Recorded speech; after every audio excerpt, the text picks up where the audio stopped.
All right, welcome everybody. Thank you for tuning in. We are coming to you live from Doro Field in Angels Camp, Bret Harte High School, home of the Bret Harte varsity football team, Bullfrogs, as they play host to the visiting Calaveras Red Hawk varsity football team in the Bell game. I'm your host, Gil Valtierra, the voice of Calaveras football, and alongside of me tonight is longtime coach AD, man, what have you have not done at Calaveras High School for the past two decades? Coach Mike Koepp. Coach, welcome. Thank you. Appreciate you having me this week. It's a lot of fun to get to talk Calaveras football with you and watch the big Bell game here tonight. What a great atmosphere the Bell game always brings. Absolutely. In your 2 decades plus being around this Calaveras program, tell us a little bit about your experience with the Bell game in Calaveras and Bret Harte. Well, I've been here since 2000 at Calaveras High School, and that bell has been red for an awful long time. And it brings out the best in our county rivalry. The fans, between the fans, the cheerleaders, you get the full atmosphere here, senior night for Bret Harte. But Calaveras has come up on the winning side of the Bell game for an awful long time, played on that field. And so it's always exciting. You never know what kind of wrinkles the underdog will bring out there and the favorite, what they're going to throw out there as well. But it's an exciting game either way. Well, let's talk a little bit about that as far as underdog and the favorite. Clearly, Calaveras is coming into this game winning 6 games in a row. There are overall 7-2, 6-0 in the Motherlode League, while Bret Harte is 2-7 overall, 1-5 in the Motherlode League. But like you said, when rivals play each other, I mean, it doesn't really matter what their records are. They're going to, play each other hard. When you look at a game like this on the Calaveras side, I look at it, Mike, like Calaveras has 3 things they want to play for tonight. One, with a win, they get the outright Motherlode League Championship. That hasn't been done since 2013.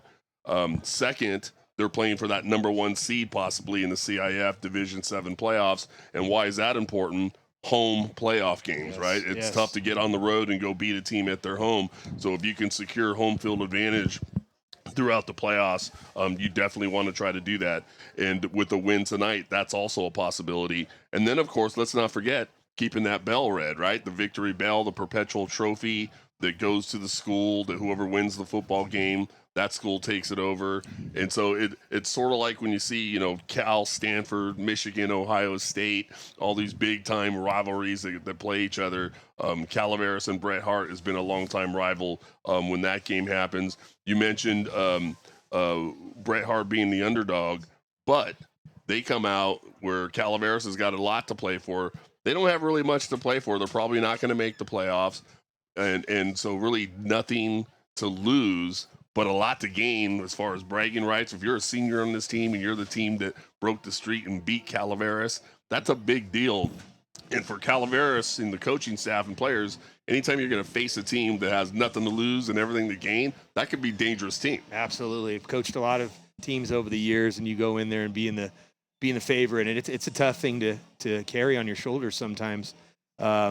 But yeah, Bret Harte is playing for something. They have the possibility of making that with the new CIF system for playoffs, that bowl game, that bonus week type of thing. That's a good point. So they have something to play for. I think they're on the outside looking in right now currently, but they have that opportunity. So you just never know. You really never know. And yeah, absolutely. Calaveras is playing for all the marbles when it comes to the seedings, and they want to host those games at Frank Meyer Field, and bring home an opportunity to win a section championship which hasn't been done for quite a while. There's all kinds of interesting stats out there, and I think we'll throw a few out as we go along. But lots of backstory happening. When I was a coach, I wasn't allowed to look ahead. Us coaches are always, it's this week, it's an opponent in front of us. And since I'm not coaching anymore, I get to have fun and prognosticate and start looking ahead, right? Absolutely. So I'm going to do that. And when you look at the Division 7 Sac-Joaquin section rankings, right now Calaveras comes into this game as the number 1 ranked team. Stone Ridge is behind them at number 2. Mariposa is at number 3. Somerville at 4. Denair is at 5. Linden at 6, LeGrand at 7, Rio Vista at 8, Waterford at 9, and Golden Sierra at 10. Those are the top 10. Only 8 are going into the playoffs. After that, from 9 to 12 will be in the bowl games. But I put in the top 10 because only the 8 are going in. Mm-hmm. When you look at the other 2 leagues, in the Motherlode League, everyone knows all season long, Calaveras, Somerville, and Linden have been those top 3 teams. Calaveras with the win tonight wins the Motherlode League Championship outright. Somerville, by the way, is playing Linden tonight. So that's going to, really make some movement in the seeding system as far as what happens in that game tonight. Yep. Somerville's at Linden. And then in the Southern League, the top 3 teams there, Stone Ridge, Mariposa, Denair, even LeGrand, all 4 of those teams are in the top 10. So we'll see what happens to them. Yep. The Sierra Delta League, only 2 teams are in the top 10. That's Golden Sierra and Rio Vista. I bring those teams up because these are teams possibly Calaveras may have to face in a couple of weeks in round 1 of the playoffs. That's absolutely true, yes. And it's an interesting thing in the league with Stone Ridge, the Southern League, you got 3 one-loss teams sitting there. So what happens if they get a 3-way tie for first place? Right. You got things to sort out still this last week of the year. It's always what you want. Right. And so it comes down to a lot of these games that happen tonight. And then after that, we leave the rest to the algorithm gods over at the CIF, and they'll determine, who's going to get what at that point. And I've given up trying to figure out how they figure it out. And, like I said a couple of weeks ago, I think I have a better chance of figuring out ancient hieroglyphics than I do the CIF seeding system.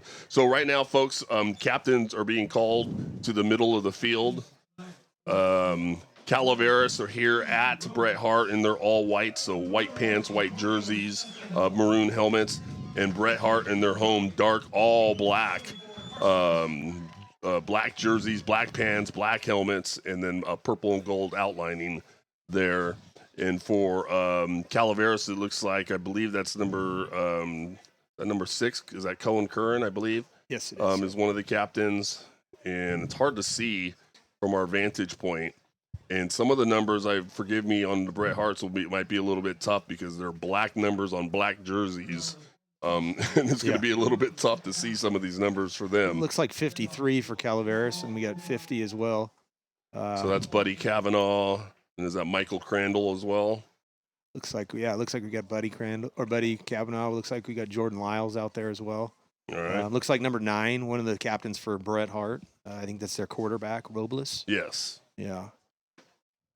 Looks like 74 also out there for Bret Harte. One of their linemen, I'm assuming. It's tough to see those when they're so close in contrast of colors. Tough to judge what those numbers look like. So looks like they're going to go into the national anthem here at Doro Field. What we're going to do is step aside and hear from one of our sponsors. And when we get back, we will have kickoff of this crosstown rival between Calaveras and Bret Harte after this. MRM Stone has over 1,000 natural stone selections, fabrication services, and delivery available. Stop on by 2173 Highway 12 in Valley Springs or go to mrmstone.com. Give us a ring at 209-763-5761. MRM Stone, your masonry and landscape stone supplier. Attention football fans and backyard dreamers. Game day is better when your home turf is just as impressive as the one on the field. The Paver Company is here to turn your yard into the ultimate outdoor paradise. Perfect for barbecues, watch parties, and relaxing evenings. Locally owned and family operated by the Biondi family, we bring championship-level craftsmanship and a personal touch to every project. Make your yard the one everyone talks about. Visit thepavercompany.com or call 916-222-8844 to schedule your consultation. Let's turn your backyard dreams into reality with the Paver Company. Treats General Store in San Andreas, California is a proud sponsor of Calaveras football and the Let's Talk Football with Coach Val podcast. Treats General Store has everything you need from groceries, meat, liquors, and hardware. Treats General Store since 1852.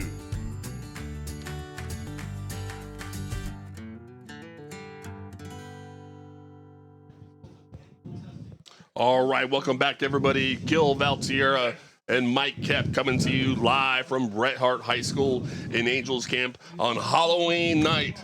But have no fear, it's just high school football at its best on Friday nights. So a lot of different versions of tricks and treats tonight on Coach. You know, in the podcast earlier, I talked to Coach Mosa, the head coach at Calaveras, and he said he was hoping for more treats than tricks tonight. And but he knows Bret Harte probably has a few up their sleeve, that's for sure. So it looks like Bret Harte is going to start this game off, kicking off to Calaveras. So we've got number 22, Ryan Clifton, and I believe that's number 10, Quincy Dyson, the young sophomore, back deep to receive for Calaveras.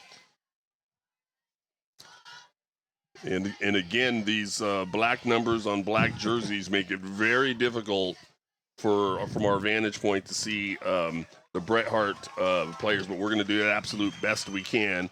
And it looks like their kicker setting up the ball. It's not just that, Coach. You got that sheen from the lights off the field. Beautiful night, a little chilly out. Good night for football here. Looks like 22, maybe. So that'd be Marcus Kelly. And there's the kick. He's going to do a little pooch kick. It's going to be caught by, it looks like number 13. That's Owen Shahan, right about the 35-yard line. We'll see where the spot is. And I believe they're going to mark it right about the 35, and that's where Calaveras is going to start out offensively, 1st and 10. It's going to be interesting to see what Calaveras does tonight. Do they work on some things? Do they just smash it down their throat? What are we going to do on offense? We're going to hold some things back so we don't give away anything for the first round of playoffs. So it should be exciting to see what Calaveras offense looks like. Well, we're going to find out here. Here comes play one. Cohen Curran, the quarterback, gets his offense to the line of scrimmage. He's going to go under center. He's got a single back behind him. That's Cody Paulson. Going to put a man in motion. I believe that's Clifton. He's going to fake to him. Roll out to his right to pass. He's under pressure. He throws it down the field. And, just overthrows his intended receiver, number 7, Enrique Hernandez. He was trying to get him down the right side of the field. Just overthrew him. Incomplete. 2nd and 10 coming up. Decent blocking on that play, going around the corner to looking downfield. Had some receivers downfield. Just couldn't get his feet underneath him to make that throw. Yeah, it was a nice little play fake. It looked like it was going to be sweep. Calaveras is known to put a man in motion and give him sweep. And so play one, fake the sweep, go a little bootleg out with your quarterback and try to get somebody down the field. Just couldn't make the connection. 2nd and 10 from their own 35. Curran again under center. This time I-backs behind him. That's Cody Paulson and Enrique Hernandez. He's going to take the snap. He's going to hand off to 7 and Hernandez to get to the 40. Makes a man bounce off the tackle up to the 45, close to the 50. And he'll have enough for a Calaveras first down at the 48-yard line. 1st and 10, Calaveras. Nice lead block up in the hole by Paulson. Opening up that hole. Had a couple choices to go. Right off his backside and cut it back through the middle off left guard there. It's got to be nice for Coach Mosa, who calls the offensive plays, and the head coach to know, hey, we can take our shots when we want to and know you've got your bread and butter and go back to a running with a guy like Enrique Hernandez. So Curran under center, puts in Hernandez in motion, and we had some movement before the snap. Let's see what we got here, and it's going to be a false start on Calaveras. That's going to move them back 5 yards. It'll remain first down, 1st and 15 coming up. Yeah, some of the interior linemen weren't all set up for that play, ready to go here. So they'll spot the ball back at the Calaveras 43-yard line. Calaveras is moving from our right to left here in the opening drive of the first quarter. Curran, again, the quarterback, is going to go under center. He's got a single back. That's Cody Paulson behind him. Puts Clifton in motion. He's going to hand off to Clifton. He's trying to his right side, cuts back, doesn't like what he sees, then goes back to the right side. Got some running room, gets all the way past the 50, still on his feet, maybe to the 45. And a nice little pickup of probably about 12, 13 yards on a 1st and 15. Nice sweep by Ryan Clifton. Looks like there's some flag on the field, though. I might be coming back. Let's take a look. Yep, and it's going to be an illegal block on Calaveras. And so that's going to move them back. And those are tough because those are 10-yard penalties. And that first 5-yard penalty, okay, that you could live with that. But when those 10-yarders come, it could be tough. Yeah, that flow of the play went around the right side. And, when you start juking and jiving and moving around that side and then cutting back. You got guys blocking the front side of them, and then all of a sudden they end up the back side of them, and that's where those penalty flags come out, holding and blocking the backs. So they're going to move the ball back all the way back to the Calaveras 36-yard line, where it's going to be first and about 23 yards. Hand off to Enrique Hernandez. No, it's a fake. Nice little fake. It looked like sweep to Hernandez, and they went counter trap the other way to Cody Paulson. He'll pick up probably about 7 or 8 yards on the play, and it's going to be second down and about 15. Nice to get those big chunk yardage on a dive play, which is typically a 3 or 4 yarder type of thing. Good blocking by the interior lineman right there. You bet. They'll spot it at the 43-yard line, second down. Curran under center. Puts a man in motion, and that's Clifton, who's got a running room. Cuts it all the way back to the right side, breaks a tackle, gets all the way to the 30, the 20, and is finally going to get brought down. It looked like it was going to be sweep to his left. He cut it back up the middle and then all the way back to the other side of the field to the right side, and it's going to be a first down Calaveras. Saw a big hole out there on the left side. He decided to cut it back against the grain. Had a nice tough run at the very end there. Tough to bring down when he's moving a little bit. They'll spot it at the Bret Harte 23-yard line, where it's going to be first and 10, and there's 9:50 remaining here in the opening quarter on the opening drive for Calaveras. Curran, the quarterback, gets his offense to the line of scrimmage. He'll go under center. He's got split backs behind him. He's going to hand off to 7, Enrique Hernandez, who breaks a tackle, barrels over another would-be tackler, and gets it close to about the 15-yard line. And it'll be second and short, pickup of a nice gain there on first down, probably a gain of about 8 yards. Not very much fun out there as a cornerback or a free safety coming up and seeing old 7 coming through the hole. Yeah. Having to go low on him. Well, that's not fun. At 235 pounds, if you're a corner or safety, that's a tough task for sure. Second and 2 from the Bret Harte 15-yard line, coming down on 9 minutes remaining in the opening quarter. Curran goes under center. Paulson, the lone back behind him. Hands off to Paulson. Goes off left tackle. Cuts back up the middle. Runs over a would-be tackler. Gets it about to the 4-yard line. And that's going to be another first down Calaveras. First and goal coming up. Again, 33 coming. Not much different than 7 coming when you're sitting back there as a free safety. Getting a load of steam coming at you. That's a tough tackle. Well, 7, Enrique Hernandez, is 235 pounds. Cody, number 33, Cody Paulson, is 250 pounds. Yeah, that's a lot coming at you as a free safety. Not a whole lot of fun, I wouldn't think. So first and goal, it looks like from the Bret Harte 4-yard line. Curran under center, eye backs behind him. He's going to take the snap. He's looking to throw. Throws out to his right side, and it's going to fall incomplete. It was just short. I believe he was trying to get Ryan Clifton over to the right side, and it's going to fall incomplete. Second and goal from the 4-yard line coming up. Coach working on a few things in the short yardage game passing-wise, it looks like, tonight. Well, that's definitely, when you've got guys like Paulson and Enrique and you're on the 4 and you go back to pass, that's definitely a surprise for the defense, that's for sure. Absolutely. Especially when you've been gashing them so big with those runs right up the middle. So Curran in shotgun.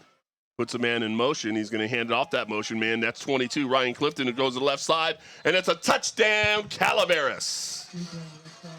Nice little sweep action. Cody Paulson leading the way on the cornerback. That's all he had left. That's a tough ask for a cornerback to get blocked and make a tackle right there.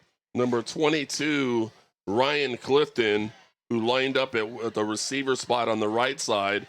Curran was in shotgun. He put him in motion, took the snap, handed it off to Ryan Clifton, and there was good blocking on that left edge, and he ran it all the way into the end zone for a Calaveras touchdown. Yeah, good seal by that outside left tackle, and the extra receiver out there seal that corner for him, where the Paulson leading up on the free safety end or cornerback there. So number 1, Caden Gray coming out for the kick after attempt for Calaveras. There's a snap. The kick is up. And the kick is good. So with 8:08 remaining in the first quarter, Calaveras draws first blood and has the lead 7-0. We'll be right back. Ready to feel the freedom of the open road? Learn to ride at Harley-Davidson of Sacramento. Our riding academy is now open 7 days a week. Whether you're brand new to riding, getting back on the bike after some time away, or just want to sharpen your skills, we've got a course for you. You'll learn everything from mastering the controls to riding the curves with confidence. It's also the perfect gift for a new rider in your life. Sign up today and let us get you rolling. We'll even help you register for an upcoming class when we return to the line. Harley-Davidson of Sacramento, where your journey begins. All right, welcome back to everybody. Gil Valtierra and Mike Koepp coming to you live from Bret Harte High School as the Calaveras Red Hawk football team have taken the lead 7-0 with 8:08 remaining in the opening quarter. Number 1, Caden Gray preparing to kick from our right to left. And we're going to get our first look at the Bret Harte offense here momentarily. Nice runs on that last drive, Mike, by Enrique Hernandez and Cody Paulson. In a minute, I'll tell you a little story about them from the team breakfast this morning that I had a chance to go to. It's picked up by a Bret Harte receiver there. He'll get it past the 20-yard line. We'll see where they spot it, maybe about the 22 or so, where it's going to be 1st and 10. So had the opportunity to go to the team breakfast, big pancake breakfast this morning. Matt and Asha Brock put on, along with the Long family, over at the VFW in San Andreas, pancakes and all that good stuff. And we talked about the size of these running backs. You should have saw the size of the stack of pancakes these guys were eating. I bet. Boy, they take advantage of it when they get that Bret Harte breakfast. To be a teenage boy again, I'll tell you. Yeah, it goes a few different places when we put that stack of pancakes out there, right? All right, so Bret Harte's offense on the line of scrimmage. Ezekiel Robles, the quarterback's in shotgun, takes a snap, throws out to his right side. It's complete. That receiver cuts back, gets up close to the 35-yard line before he's finally stopped. Nice little gain of about maybe 5 or 6 yards on the opening play. 2nd down coming up. Talk about some things earlier about how you never know what you're going to see. But Bret Harte coming out in a spread offense, we don't see that very much over the years. You know, I know they got a new coaching staff now, so a little bit different story, but it'll put a new challenge, new wrinkle that Bret Harte Calaveras you haven't seen a whole bunch of. So number 9, the quarterback Ezekiel Robles in shotgun with the ace back to his left. He's got trips receivers to his left. He's looking to throw. He's under pressure, and the ball's loose. Let's see what we got here. I'm not sure if the white hat threw a flag. He may be saying he threw the ball, and maybe that's intentional grounding, or if he got hit from behind and fumbled it. Let's see what the call is. And it is going to be an intentional grounding call on the offense. I thought maybe he got hit from behind and it was a fumble. Calaveras quickly jumped on it, and it's probably not such a bad intentional grounding call for Bret Harte because now at least they get to retain the football. Yeah, he got swallowed up by one of the interior linemen on Calaveras there, and just try to get rid of it to save the down, and unfortunately we lose that down with that. Yeah, and then they're going to spot the ball all the way back to about the 15-yard line, so it's a loss of about 10 yards. So it's going to be 3rd and 15. There's a snap. Robles again in shotgun looking to throw to his left. He does throw, and he overthrows his target by about 5 yards. It's going to be 4th and long coming up. I'd imagine we'd see the punt team here momentarily. Yeah. Had a guy running that corner route. Had it just inside the free safety on that, and just couldn't connect with him. A little too much arm on that play. Yeah, those timing routes are going to be tough because you're kind of, as your quarterback, you're kind of throwing to a spot, and you're hoping your guy gets there. And sometimes you could be short, sometimes long. That one was long. Especially with some pressure in his face right there. Yeah, 4th and 15. The punter comes out from his own 2-yard line is where he's standing. Takes the snap. There's the kick. He was under a little bit of pressure, but he does get it away. That's 22, Ryan Clifton, who catches it on the run at the 45, the 40, the 35. Picks up a nice block, the 30, the 20. Picks up the speed. Touchdown, Calaveras. Ryan Clifton, all the way back from midfield on a punt return, takes it back 50 yards for the touchdown. Boy, I wish you could see that on film right there. What a nice picket fence they had set up off the right side on that right return, and had some nice blocks. I saw the final block out there by Colton Ray. What a beautiful job on the special teams right there for Calaveras. Number 22, Ryan Clifton, with his 2nd score of the game, and there's only 6:55 remaining in the first quarter. Here comes Caden Gray, number 1, for the kick after attempt. There's the snap. The kick is up. And the kick is good.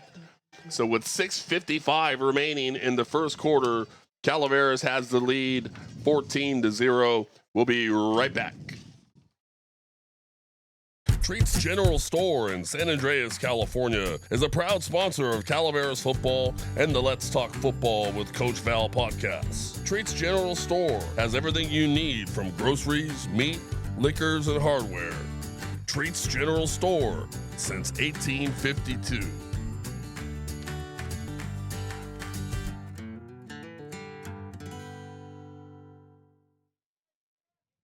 All right, welcome back, everybody. Gil Valtierra and Mike Koepp coming to you live from Bret Harte High School as the victory bell game is underway. Calaveras has the lead 14-0 with 6:55 remaining here in the opening quarter. They're getting ready to kick. Caden Gray, who already has 2 extra points under his belt here in the opening quarter, getting ready to kick off for Calaveras from our right to left. There's the kick. It's a deep kick down that right side. It is picked up and returned at the 20. Nice little block there. Now he retreats. He had it about the 25, then he started retreating to get around the corner. But there's a flag on the field. Maybe we got a face mask or something on the tackle from Calaveras. Let's wait for the official call. It's a nice catch on that kickoff by the up man right there. Yeah, it kind of caught it. Looked like it was going to go over his head and went up and caught it. Almost looked like a World Series catch going back in the outfield out there. Stealing a home run at the wall. There you go.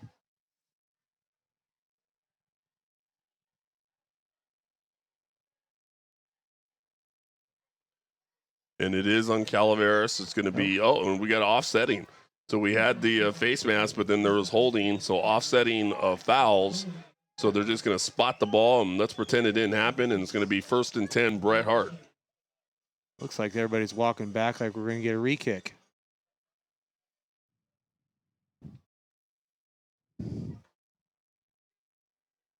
Yep, looks like both kickoff coverage and the kickoff return team are coming back on for each team.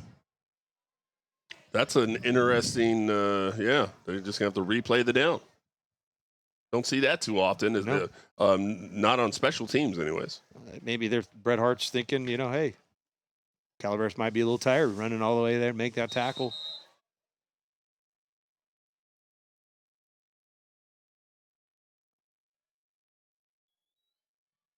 All right, so Caden Gray setting up to kick once again for Calaveras.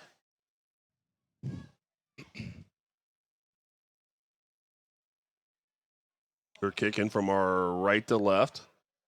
Bret Harte will be moving their offense from our left to right. And they're all black uniforms.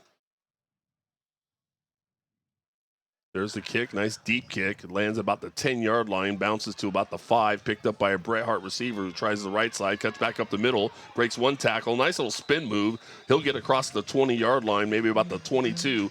That's where Bret Harte will set up shop. What a nice kickoff by Caden right there. Pinning it deep in the corner so you can shrink the field with your kickoff coverage team. Nice pickup and run back up the middle by the Bret Harte receiver there. But when you shoot it down to one side, one corner of the field, you shrink that field down quite a bit. Your lanes can get a little bit tighter coming down to try to make that tackle for Calaveras. That's going to be big as you go down the road. Those special teams play a role. So they'll spot it at the Bret Harte 23-yard line where it's 1st and 10. Robles, the quarterback, in shotgun. Double slot receivers. He's going to hand it off to that little ace back that was standing next to him. He tries the right side, picks up maybe a yard, maybe back to the line. Not much there. Good defense by Calaveras. A couple guys got in on that defensive line. Make a play, help each other out. A little gang tackling. Get as many hats to the ball. I don't know how many times coaches have said that over the years to their teams.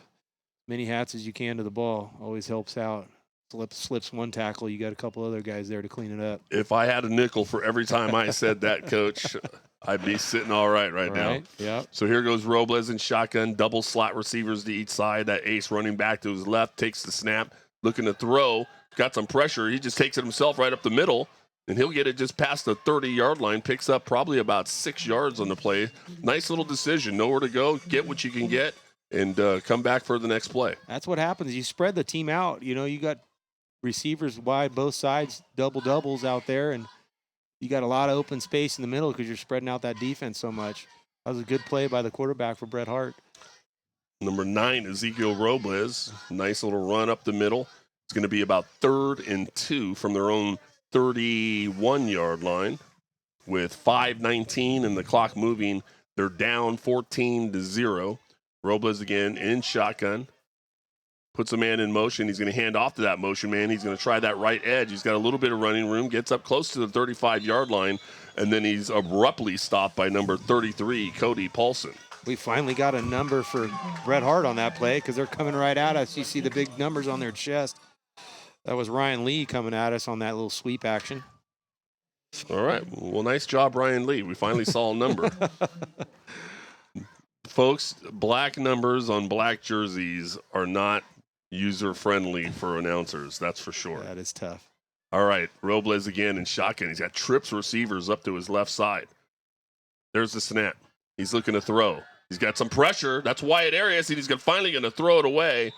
And there's a flag. We're probably going to get another intentional grounding. It was probably good that he hit the ground because number 7, Enrique Hernandez, was standing right there and would have intercepted that ball had there been more air underneath it. And yes, in fact, it is intentional grounding on Bret Harte once again. Robles was trying to get out of the grasp of Wyatt Arias. The interesting part of that, about that play, you mentioned trips to the left. Well, he started rolling right because the pressure came from the left. And when you're down there, you got one guy, and if he's not available, you're stuck. And once again, try to get rid of it to save himself and save the play. Unfortunately, intentional grounding will get you. That's a second intentional grounding, I believe, of the game. So second and very long, probably about 25. Robles in shotgun, double slot, looking to throw. Does throw off to his left. He's complete. They're going to get it to about the 25-yard line. Picks up maybe 5 or 6 yards on the play. Just hit his short underneath route. Not trying to get it all back at once. Probably not a bad move. Yeah, excellent job by the Calaveras defense knowing down and distance right there. Hey, you give them 5, 6, 7, 8 when they're on 3rd and 20 plus. You're still probably going to get a punt right here, but excellent job of Clifton running up and making that tackle, sure tackle. Yeah, so 4th and about 18 from their own 26-yard line, and the Bret Harte will line up their punt team. Once again, number 22, Ryan Clifton back. Oh, there's a high snap over the head of the punter. Punter picks it up in the end zone. Now he's trying to avoid. Oh, and he kicks it. Smart move. He kicked it from his own end zone, and it's going to roll, and Ryan Clifton just says, get out of the way, and it's going to get down right at the 50-yard line. And what a smart heads-up play by the Bret Harte punter. He had to pick up the ball from his own end zone, had a white jersey right in his face, took a step to his left to avoid him, and instead of instinctively running, he kicked it out of there. Saved some points right there. That was a nice play by their punter. That's tough. Yeah, I mean, instinct almost tells you run for your life. Yeah. And instead, he very wisely just avoided the pressure, kicked it, got a fortuitous roll. It finally gets down at the 50-yard line, and that's where the Calaveras offense is going to begin from their from the 50-yard line, 1st and 10. Cohen Kern lines up in shotgun. He's got slot receivers to his left, Cody Paulson to his left, and Ace looking to throw. There's the snap. Dumps it off to 33, Paulson out into the flat, runs over 2 would-be tacklers, and then finally tackler 3 and 4 come and get him down to the ground. They'll spot it at about the Bret Harte 44-yard line after a gain of about 7 yards. Just an extension of the running game right there. I love the little dump off, reading the defense, knowing you have some layers out there. The running back just swinging out from that ace position, as you said, and a nice little pitch and catch and get a few yards. Nice to put Cody Paulson in some space. He's a tough tackle. Yeah, definitely tough to bring down to the ground. So they give him 6 yards. They'll spot it at the Bret Harte 44-yard line where it's going to be 2nd and 4 with 2:35 remaining in the opening quarter. Calaveras has the lead 14-0. Curran in shotgun again. Once this time gives off to Paulson off the right-hand side. He's got running room down to the 40, down to the 35-yard line where he's finally going to get brought down. But it's a Calaveras 1st down. Fun to watch Paulson run hard. big guy coming through the hole there as a fullback, but he's got great feet, good balance. He's got great balance, and he's surprisingly fast for his size, and he just runs so strong. Not very often do you see your running backs outsizing your own offensive linemen. Yeah. So 1st and 10 from the Bret Harte 35-yard line. They spot the ball at the right hash. Calaveras lines up at the line of scrimmage. Curran goes under center with split backs behind him, puts a man in motion. He's going to hand off. I believe was that 7? No, he kept it. He kept it, breaks a few tackles, gets all the way down inside the 15-yard line, and it looked like actually that was a botched play. Like there was a problem with the handoff. None of the running backs could figure out who was supposed to get it, and Curran said, forget it, I'll take it, and runs it himself. They faked that sweep action, and it looked a little messy at the mesh point right there. Yeah. One guy went the wrong way, one guy didn't go the right way. Who knows? But Curran smartly kept it in his pocket and made a big play out of it. So he gets a Calaveras first down. They'll spot it at the Bret Harte 15-yard line where it's 1st and 10. Calaveras, they're still moving from our right to left, coming down on 1:10 left here in the opening quarter. Curran under center, puts a man in motion. Clifton hands it off to him, tries that left side. He's got Paulson, who lead blocks for him. And guess what? It's another touchdown, Calaveras. Great block by 33, Cody Paulson, that got Ryan Clifton into the left side of the end zone. And wisely, Ryan Clifton waited for the block. He could have just tried to run full speed, but instead he chugged his motor, waited for the block to happen, and then barrels into the end zone for a touchdown, Calaveras. Sign of a good running back right there. Being patient, allowing your block to help you out, and not trying to do it all yourself. Nice job by Paulson. He actually took out 2 guys in that block. The guy that he hit ran into the other guy. Yep. And here comes Caden Gray for the kick after. Snap was a little high, but brought it down. Kick is up, and kick is good. So with 59 seconds remaining in the opening quarter, Calaveras has the lead, 21-0. We'll be right back. MRM Stone has over 1,000 natural stone selections, fabrication services, and delivery available. Stop on by 2173 Highway 12 in Valley Springs, or go to mrmstone.com. Give us a ring at 209-763-5761. MRM Stone, your masonry and landscape stone supplier. All right, welcome back, everybody. Gil Valtierra, Mike Koepp coming to you live from Bret Harte High School and Angels Camp on Halloween night with 59 seconds here in the opening quarter. Calaveras has the lead 21-0. Caden Gray preparing to kick off to Bret Harte. Hey, what a treat for a first quarter for old Ryan Clifton tonight. 3 touchdowns. Been exciting stuff. All in the opening quarter. There's the kick. And it looks like they're going to spot the ball at about the 35-yard line for Bret Harte, where they'll start their next offensive drive, 1st and 10. Little pooch kick that time. He didn't kick it deep. Ran down, give the coverage, pin him against the sideline once again. Shrink that field as a kick return team. That's tough to do. As a kick coverage team, that really helps you out. As long as you don't kick it out of bounds, get that flag. That's a nice play. Yeah, that gives them the ball right at the 35 if you do that. Yeah. So here comes Bret Harte, and Robles, the quarterback. He's going to go double slot receivers on each side. He'll be in shotgun with that ace running back to his left. Takes the snap. He's going to hand off to he fakes the running back, keeps it himself, right up the gut, a little bit off that left guard's backside there, and picks up about a couple of yards. 2nd and 8 coming up. That's that read play by that quarterback, I think, and it depends on what the call is, but looking to see what that end's doing. Is he crashing down? Is he going to take away my dive guy? And he decided to keep it. Yeah, sometimes I wonder, and you're exactly right, it's a little bit of that zone option read. And I've seen teams that actually are reading, and then I see some teams where it's like, this is the coach just telling them keep it, or what are they doing? Predetermined, yeah. Definitely. Hard to tell sometimes. It just depends, or did he just read it wrong? Because the end crashed, but you kept it anyways. Yep. Here we go. 2nd and 8 after the gain of 2. Once again, same formation. And it looks like they're going to let the quarter run out. And that's going to do it. So, score here at Doro Field at Bret Harte High School on Halloween night. End of the first quarter. Calaveras has the lead 21-0. We'll be back with second quarter action right after this.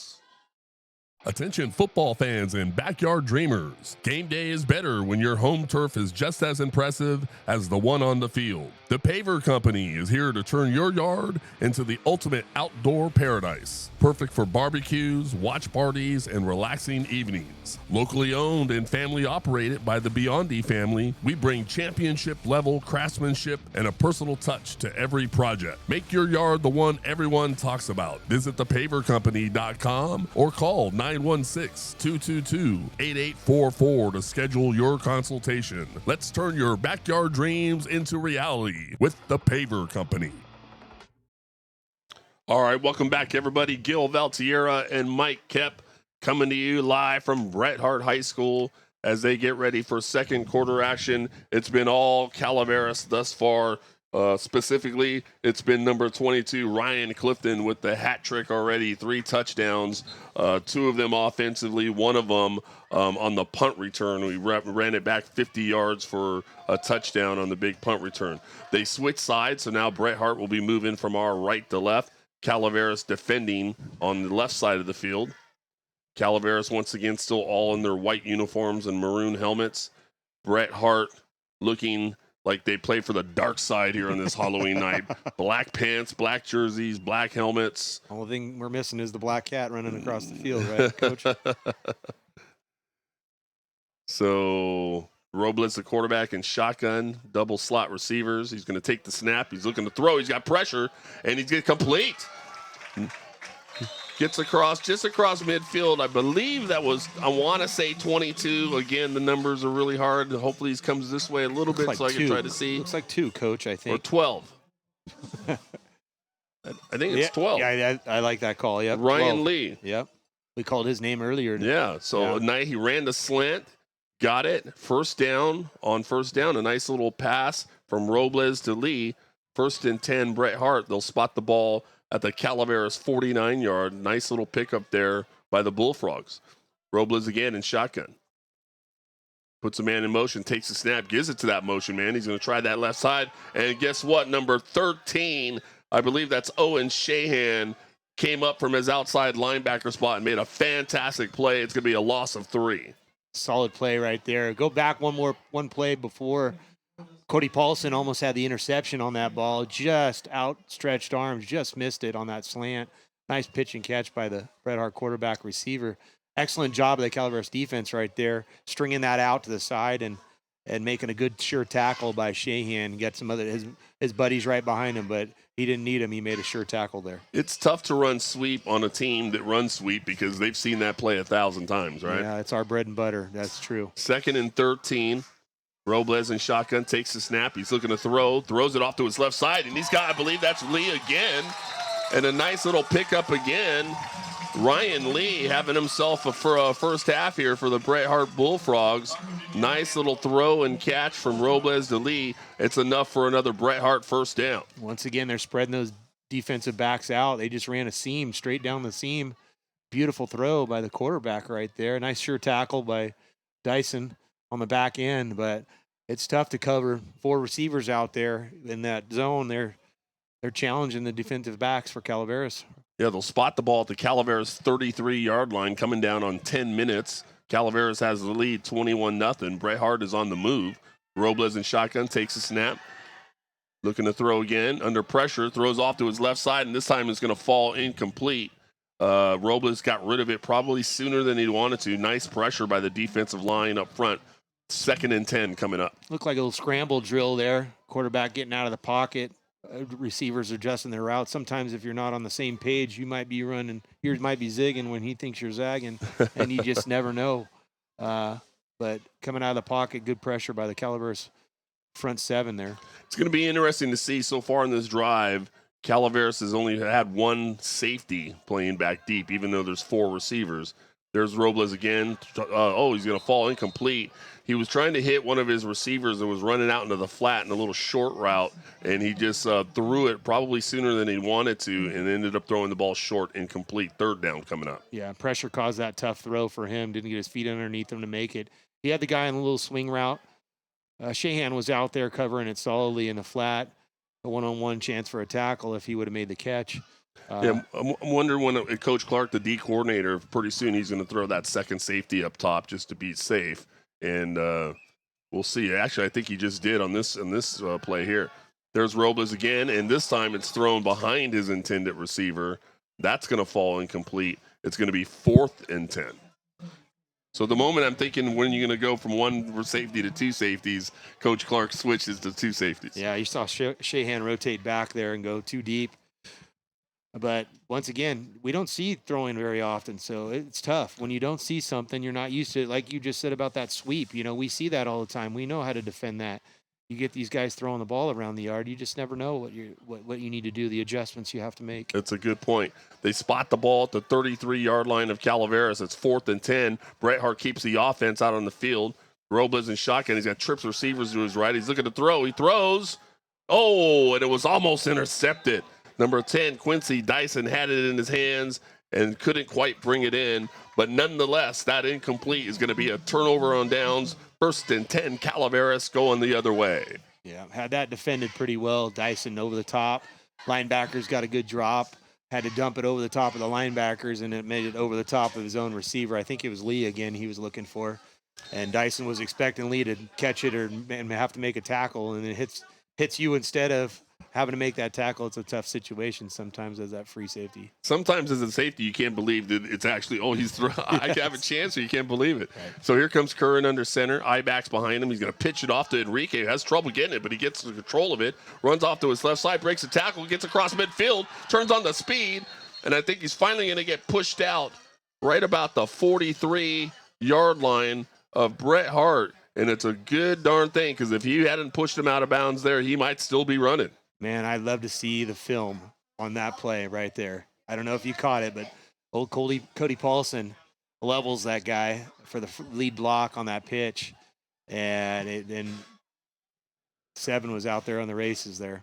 So they'll spot the ball at the Bret Harte 43-yard line. 1st and 10, Calaveras. Cohen Curran, the quarterback, under center. Ibach's behind him. Takes the snap. He's going to hand off to Enrique Hernandez, the halfback, who's got plenty of room to run, and is finally brought down just beyond the 30, right around the 29-yard line of Bret Harte. That's another Calaveras first down. Nice hole right there off of left guard, left tackle. I don't think the lead blocker even had to touch anybody for 10 yards, let alone the running back. Yeah, there was plenty of running room right off that left tackle spot, just like you said. We're coming down on 9 minutes remaining here in the second quarter. Calaveras has the lead 21-0. They have the football at the Bret Harte 28-yard line. 1st and 10. Cohen Curran, the quarterback, under center. Split backs behind him. Puts a man in motion. That's Clifton. He hands it off to Clifton, who's now once again got that right-hand side. Makes the man miss. Gets all the way down inside the 10-yard line before he's finally brought down. It's going to be another Calaveras first down. I feel like I'm a broken record once again. Paulson leading that play. He didn't have to touch anybody for another 10, 15 yards up the field.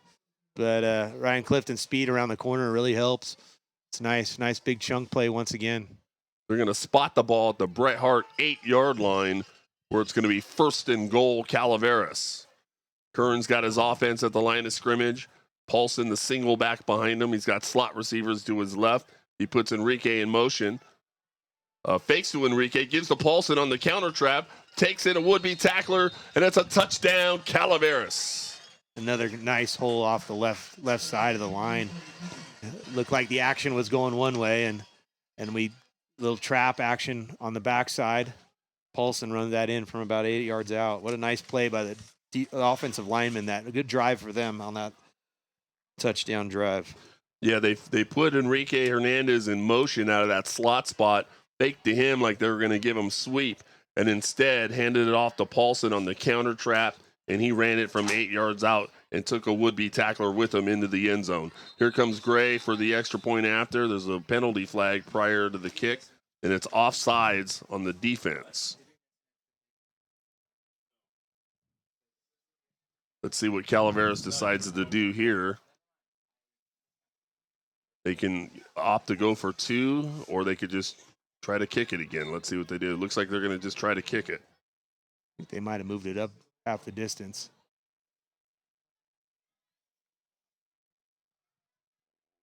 Low snap, but it's picked up. The kick is up, and the kick is good. So with 7:58 remaining in the second quarter, Calaveras adds to their lead 28-0. We'll be right back. Ready to feel the freedom of the open road? Learn to ride at Harley-Davidson of Sacramento. Our riding academy is now open 7 days a week. Whether you're brand new to riding, getting back on the bike after some time away, or just want to sharpen your skills, we've got a course for you. You'll learn everything from mastering the controls to riding the curves with confidence. It's also the perfect gift for a new rider in your life. Sign up today and let us get you rolling. We'll even help you register for an upcoming class when we return to the line. Harley-Davidson of Sacramento, where your journey begins. All right, welcome back, everybody. Gil Valtierra, Mike Koepp, coming to you live from Bret Harte High School in Angels Camp on Halloween night. And Calaveras is completely dominated thus far in the first half. There's 7:58 remaining in the second quarter. They have the lead 28-0. Caden Gray getting ready to kick off from our left to right. Number 33, Cody Paulson, got on the board this last time with an 8-yard run. Here's the kick. The deep kick. Bounces about the 10-yard line, and then is going to go all the way to the end zone. Nice kick by number 1, Caden Gray. That's going to be a touchback. So they'll spot the ball at the 20, and that's where Bret Harte will start their next offensive drive. We talked in the opening about Calaveras doing Calaveras things and putting it on them. Is, don't let them have the opportunity to think they're going to be in this football game. We got a lot to play for. They have something to play for as well, but I think, taking the crowd out of it, taking the excitement out of the game, and just playing good smash mouth, beat 'em up Calaveras football, and it's led to the position they're sitting in right now, up 4 scores. Yeah, Bret Harte had a chance on that last offensive drive. They got down to the 34-yard line, and it looks like they were moving with that Robles to Lee connection. But here they go, shotgun again. They're going to hand off the ace back. He's going to get dropped in the backfield. It'll be a loss of a couple of yards. I believe that was number 5, Colton Ray, who was saying, not over here, my friend, not here. Yeah, shooting in from his middle linebacker spot, but Arias got a lot of penetration there and disrupted the mesh point of that handoff. Number 60, Wyatt Arias, who seems to just be living in offensive backfields that past few weeks. He's just a tough kid. He's a tough block. He's so quick off the ball. It's that wrestling background that he has. He's just strong and quick and great leverage. Yeah. 2nd and 12. Robles goes double shotgun to each side. He's in shotgun. He's actually going to move one receiver over and create trips to one side. He's got an ace back to his left side. There's a snap. He's looking to throw. He's going to throw to that left side, and just right behind his intended receiver, that was number 4, Ricky Molina, that he was trying to get the ball to. Drops incomplete. 3rd and 12 coming up. He had a nice window to throw right there. I think he just was a tick late. Just missed him, just threw behind him. I think if he leads him anymore right there, he leads him right into the middle linebacker. Look like Paulson dropping into the coverage there, and the hook coverage of the defense that just missed him right there. So the ball's at the Bret Harte 18-yard line. They're moving from our right to left. It's 3rd and 12. Double slot receivers to each side. Robles, the quarterback, in shotgun. There's the snap. Looking to throw. He rolls out to his left side, throws up the middle, and it's going to fall incomplete. That's always a tough throw when you're rolling out to your left side and you're a right-handed quarterback, and then you try to throw back across your body. A lot of times bad things happen when you do that. What do they always say? Don't throw it late across the middle. Don't do it. And that's what he did. But lucky for Bret Harte, the worst thing that happened there was it fell incomplete. So 4th and 12 coming up. I would imagine you're bringing the punt team on here. Yeah, definitely from their own 18-yard line. Yeah. Number 10, Quincy Dyson, back deep to receive. He'll settle right around his own 45-yard line. There's the snap. There's the kick. It's a high, deep kick. It's going to land just right around the 50-yard line. Doesn't get much of a bounce there, and it's going to finally get down by a Bret Harte player at the Calaveras 48-yard line. And Calaveras offense will come back out on the field, 1st and 10 on their own 48-yard line with 6:37 remaining here in the second quarter. And they have the lead 28-0. Clifton with 3 touchdowns, Paulson with 1. By now, you're thinking Enrique Hernandez says, hey, when do I get to eat? Yeah. If you're going to get a positive here, the punter for Bret Harte has kicked the ball really well for them. That was a great kick. He's had a couple of good kicks in that one where he was in the scramble drill and got a kickoff. Here goes Curran in shotgun. He's got double slot receivers. He's going to take the snap. He's looking to throw. He's looking to his left. Throws up the middle. He's got his man. That's a number 11, Peyton Long, across the 40-yard line. They'll spot it at the Bret Harte 38. Nice little pickup between Curran and Long. First down, Calaveras. What a nice throw. If you notice, he waited, let that window open up, get across the linebacker in that hole between the 2 linebackers, and Long, a nice hands catch across the middle. Never easy to go across the middle and catch it with your hands, expose that body to a hit from the free safety coming up on you. But that was a nice play by Calaveras. We need that in our passing game. Yeah, and this is the kind of play that Coach Mosa wants to work on. You brought it up, Mike, earlier in the pregame about working on things that you know you're going to want to need during the playoffs, and I think a play like that is exactly that. Yes. So here goes Curran under center, split backs behind him, puts Clifton in motion. This time he hands it off to Enrique Hernandez, who's got a big hole, runs over a would-be tackler, the 10, touchdown, Calaveras. A lot of misdirection going on. Give it to the big guy going through the hole with his lead block there. 27 yards, Enrique Hernandez. And right when I said, when does 7 get to eat? He says, right now. Nice hole opened up by the lineman once again. Sometimes they're forgotten about, but those linemen have opened up some really gaping holes you can drive a truck through, or a 235-pound running back or a 250-pound running back through those holes. Here comes Caden Gray to attempt the kick after. There's the snap, there's the kick. And the kick is good. One of the officials threw a flag before he put his hands up to say it was good. So let's hold on a moment here to see what the penalty marker is. So the extra point is good, but there's a penalty. It looks like holding on the defense on Bret Harte, and they'll impose that on the kickoff. So with 5:36 remaining here in the second quarter and the extra point being good, Calaveras has the lead 35-0. We'll be right back. Treats General Store in San Andreas, California is a proud sponsor of Calaveras football and the Let's Talk Football with Coach Val podcast. Treats General Store has everything you need from groceries, meat, liquors, and hardware. Treats General Store since 1852.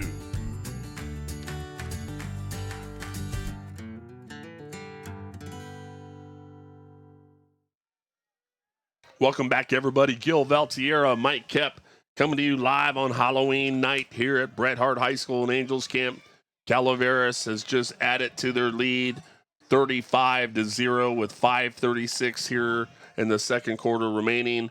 They did impose the penalty yardage on Bret Harte here on the kickoff, so Caden Gray will actually spot the ball at the Bret Harte 45-yard line, and he's getting ready to kick. And I would be totally shocked, Mike, if he doesn't get this one to the end zone. We got the last one. It bounded through the end zone, but a little surprised. I thought that would be a 10-yard, not a 15-yard penalty. Maybe what we saw was a little different, because that thing got moved up 15 yards for that kickoff. Yeah. So it does bounce into the end zone. Nice kick by Caden Gray. So another touchback. That's 2 in a row for him. Those are great. Those are like touchdowns for kickers. Absolutely. So, great job, Caden Gray. And Bret Harte will get started on their next offensive drive from their own 20. 1st and 10 from their own 20-yard line. And looks like we got an official timeout on the field. One of the Bret Harte players is coming off. Probably have some sort of uniform issue, or something's happening to his knee pads aren't covering. There's usually something they'll send him off the field if the official doesn't like how the uniform is setting on your knees or something like that. All the high school kids want to pull their pants up above their knees, and The rule requires them to have their knees covered with those knee pads for safety, obviously. So those officials are always looking out for high school players' safety, and You bet. Can't knock them for that one. Nope. So 1st and 10 from their own 20. Robles in shotgun. He's got slot receivers to his right. He's going to hand off to his running back who tries the right edge. He's got some running room. Gets across the near the 25-yard line, depending on where they spot it. Could be the 24. About the 24-yard line. Pick up about 4 yards, 2nd and 6 coming up. I look like Lee again. He's been a little bit of a bright spot for Bret Harte's offense. He's had a couple good catches. Nice little sweep run right there. Got a little bit of yardage, positive yardage. That's big for their offense. Yeah, I think they got to go back to that. They do spot at the 24, 2nd and 6. They're moving from our right to left. Robles and Lee, that connection has been working on that short to intermediate route passes. And they need to find a way to kind of get back to doing that, and that's what helped move the chains the last time they got in scoring position. 2nd and 6, Robles again in shotgun, takes a snap. He's going to hand it off to his up back, and very stout, good Calaveras defense. A host of white jerseys waiting on them. They'll actually lose a couple of yards. 3rd and about 8 coming up. I got to throw an 88 out there. 88, Frankie Ratto coming in there. Got some twos in there. Made a nice tackle on that run. Good job, Frankie. So they'll spot the ball at the Bret Harte 22-yard line. 3rd and 8. Coming down on 4:15 remaining here in the opening half. Robles has got trips receivers to his left. He's in shotgun, takes a snap. He's looking to throw. Looks to his left, has a man. Nice. It's complete. He's going to get it up past the 35, still on his feet. Number 5. Let's see where the officials spot it. That was Evan Wilson. And I'm sorry, folks, for the just laugh out of anywhere. But what happened was Evan Wilson was pushed out of bounds by number 10, Quincy Dyson. And I think number 5 had some words for him and gave him a little shove. And Quincy Dyson gave him the old Vlade Divac flop. I would agree with you there, Coach. And I think they're calling it on Calaveras. He did that flopping. Unsportsmanlike, we just saw from the official. I think they're calling the flop. I think they finally said, no, you can't do that. I'll tell you what, Coach, that was a nice pitch and catch by the quarterback and receiver. A little flat from the offside to the wide side of the field. That's that's a tough throw to make as a quarterback. Yeah. Number 5, Evan Wilson, was the receiver. Robles got him the ball. He had a nice little run up the left side. And when he got pushed out of bounds, he shoved 10, and 10 flopped, and now the penalty's on Calaveras. Quincy's a little early for his basketball days. And, boy, I tell you what, I normally don't find things that tickle me that much, but that was kind of amusing. You could see it, too. It was a definite. Was that the trick or the treat? I'm not quite sure. So 1st and 10, Bret Harte. They spot the ball at the Calaveras 43-yard line. There's the snap. He's going to hand it off to his running back, who's running the wrong way. And Calaveras makes him pay for it. And then there's now another flag on the field. Got a couple flags. And we'll see what it is. But the the running back grabbed the handoff and started running in the wrong direction. And then a bunch of white jerseys stopped him back there. So let's see what the call is. And the white hat is not happy with the Bret Harte running back. He's telling him, get off the field. Let's see what the call is. Unsportsmanlike on the defense on Calaveras, and that's it. So I don't know what the verbal admonishment was to the Bret Harte player, but the penalties on Calaveras. That was really interesting. You're right. The running back was going the wrong way. He saw too many white guys coming at him, and white jerseys coming at him. A lot of white on Calaveras tonight. But interesting that he was talking to the Bret Harte guy, sending him off the field, yet the penalty goes in the Calaveras direction. Yeah, the white hat was really upset with the Bret Harte running back, kind of yelling at him, like, get off the field. And I thought, well, this might be on Bret Harte. But nope, it's on Calaveras. Yes. So 2nd and about 3, ball's at the Calaveras 35-yard line. Robles takes a snap. He's going to keep it himself, and he's got some running room across the 30 to the 20, and then he's going to finally get brought down inside the 20-yard line, and it's enough for a Bret Harte first down. But we have a holding call on Bret Harte. That's going to bring that play back, and that hurts because that's the deepest penetration into Calaveras territory for the game that Bret Harte would have had, but it's all for naught. It's going to be brought back. Yeah, Calaveras linemen busting through their gaps. And once that give didn't happen, we lost contain of that quarterback going through the opposite gap. A nice little run. Yeah, looks like Holden bringing him all the way back. So the holding call, and that one hurts at 10 yards from the spot. So they're going to bring it all the way back to the Calaveras 40-yard line, and it's going to be 2nd and 8 for Bret Harte with 3:12 in the second quarter. And Coach Quinn Whittle, the head coach at Bret Harte, says, hey, let's talk about this, and calls a timeout. So we'll be right back right after this. MRM Stone has over 1,000 natural stone selections, fabrication services, and delivery available. Stop on by 2173 Highway 12 in Valley Springs or go to mrmstone.com. Give us a ring at 209-763-5761. MRM Stone, your masonry and landscape stone supplier. Welcome back, everybody. Gil Valtierra, Mike Koepp, coming to you live from Bret Harte High School and Angels Camp on Halloween night.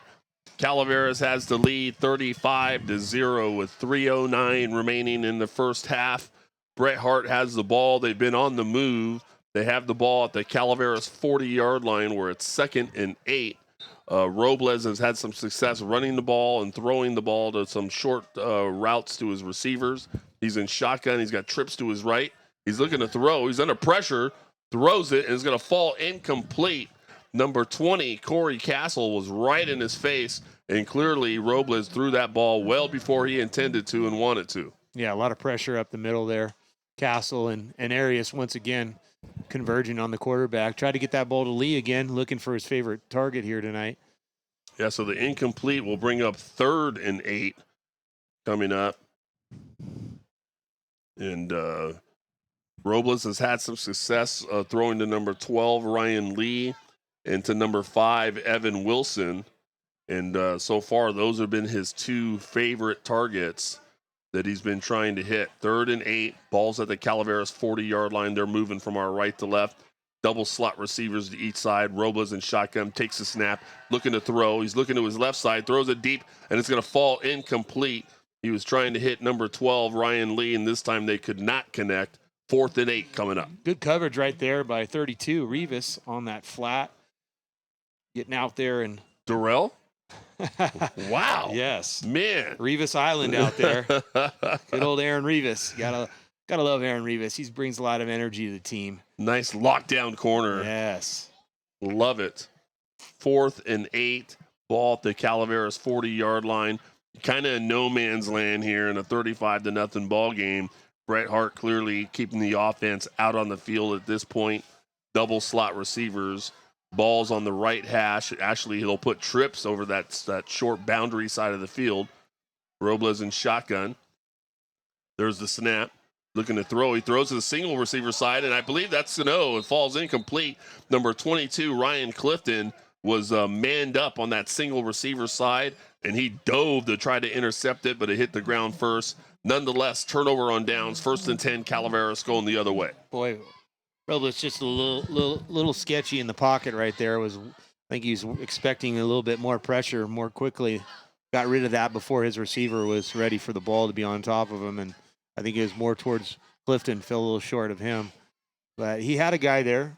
He just didn't make the connection. I think he got rid of it too quickly. Yeah, at some point when you're getting hit a lot, quarterbacks tend to, fundamentals go out the window. They're not setting their feet. They're throwing, when their feet aren't set. Yeah. Maybe their hips aren't turned. Things start to happen. And here comes Curran under center. He's going to hand off. That's 33 Paulson. He comes off to the left side. Breaks a tackle. Still on his feet. The 40, the 30. All the way down inside the 25-yard line of Bret Harte. A huge 25-yard gain by number 33, Cody Paulson. And, boy, what a run there by 33. How about, again, left side of the line? I think we've been talking about the left side of the line through that guard to tackle gap. They just been blowing holes wide open for the running backs. Again, the lead blocker didn't have to touch anybody 5-10 yards down the field. So get some credit there. Absolutely. They spot the ball at the Bret Harte 30-yard line where it's going to be 1st and 10 Calaveras. Curran goes under center, split backs behind him, puts a man in motion, hands it off to that motion man. That's 22, Ryan Clifton. And guess what? Another touchdown, Calaveras. He looked like he was going to run around the right side, cut it back up the middle, and from 30 yards out, he takes it all the way to the house. Nice cut right there. That was a little inside sweep action. They call it the red, where they stick their foot in the ground and get through that tackle area rather than sweeping all the way around the outside. Put his foot in the ground again down the field, and that free safety didn't have a chance with his speed he had going there. Here comes Caden Gray for the kick after attempt. There's the snap. There's the kick. And the kick is good. So with 2:28 remaining in the opening half, the score is Calaveras 42, Bret Harte 0. We'll be right back. Attention football fans and backyard dreamers. Game day is better when your home turf is just as impressive as the one on the field. The Paver Company is here to turn your yard into the ultimate outdoor paradise. Perfect for barbecues, watch parties, and relaxing evenings. Locally owned and family operated by the Biondi family, we bring championship level craftsmanship and a personal touch to every project. Make your yard the one everyone talks about. Visit thepavercompany.com or call 916-222-8844 to schedule your consultation. Let's turn your backyard dreams into reality with the Paver Company. Welcome back, everybody. Gil Valtierra, Mike Koepp, coming to you live from Bret Harte High School with 2:28 remaining in the first half. Calaveras has the lead 42-0. They're preparing to kick off. Caden Gray from our left to right. There's the kick. It's a deep kick right up the middle. It'll get caught right about the 10-yard line where it's going to get returned up to the 20 and maybe up to near the 25-yard line where he's finally going to get pushed out of bounds, and that's where Bret Harte start their next drive. Again, I'm going to apologize for Coach and myself. We haven't called a whole lot of names for Bret Harte. You just can't see the numbers on the field very well. We've talked a lot about Robles and Lee and Wilson, but that didn't look like either one of those three to me. No. I'm not sure who that one was. It's on the far side of the field. The further away they get from us, the harder it is for us to see those black-on-black jersey numbers. It's tough. So Bret Harte breaks the huddle. They're moving from our right to left. 1st and 10. They spot the ball on their own 25-yard line. Robles, the quarterback, in shotgun. He's got trips receivers to his left. He's looking to throw. Got plenty of time. Now he's under pressure. Now he takes off up the middle. He's got some running room. Cuts back off to his left. And then is finally going to get brought down just beyond the 35-yard line. And there's a flag from way on the other side of the field from where the play was on the umpire. Let's see what the call is. I'll tell you what, that umpire's got a cannon for an arm. He threw that flag about 30 yards from way back in his position. Holding on Bret Harte. So the big run quarterback scramble is going to be brought back. That was a nice little scramble by Robles once again. Didn't have anything open down the field. He tucked the ball and made a few cuts and found some openings on the defense. Got a few yards. Unfortunate for them. That cannon for an arm, that laundry coming way back from the umpire in the back. That was a good throw. I don't think I've seen a flag move that kind of distance. I take that back. I think that's the back judge, isn't it, Coach? Yeah, Not the umpire. The umpire's in the meat of it all, right down there by the linebackers. Trips again. Robles takes a snap. He's looking to throw again. Throws off to his left. Has his man. I believe that's number 12. Ryan Lee. They got a good connection going, Lee and Robles. That was a nice throw again, once again on that out. They'll spot the ball at the Bret Harte 36-yard line. It's enough for a Bret Harte first down. So 1st and 10, Bret Harte from their own 36-yard line with 1:33 left here in the opening half of play. Calaveras has the lead 42-0.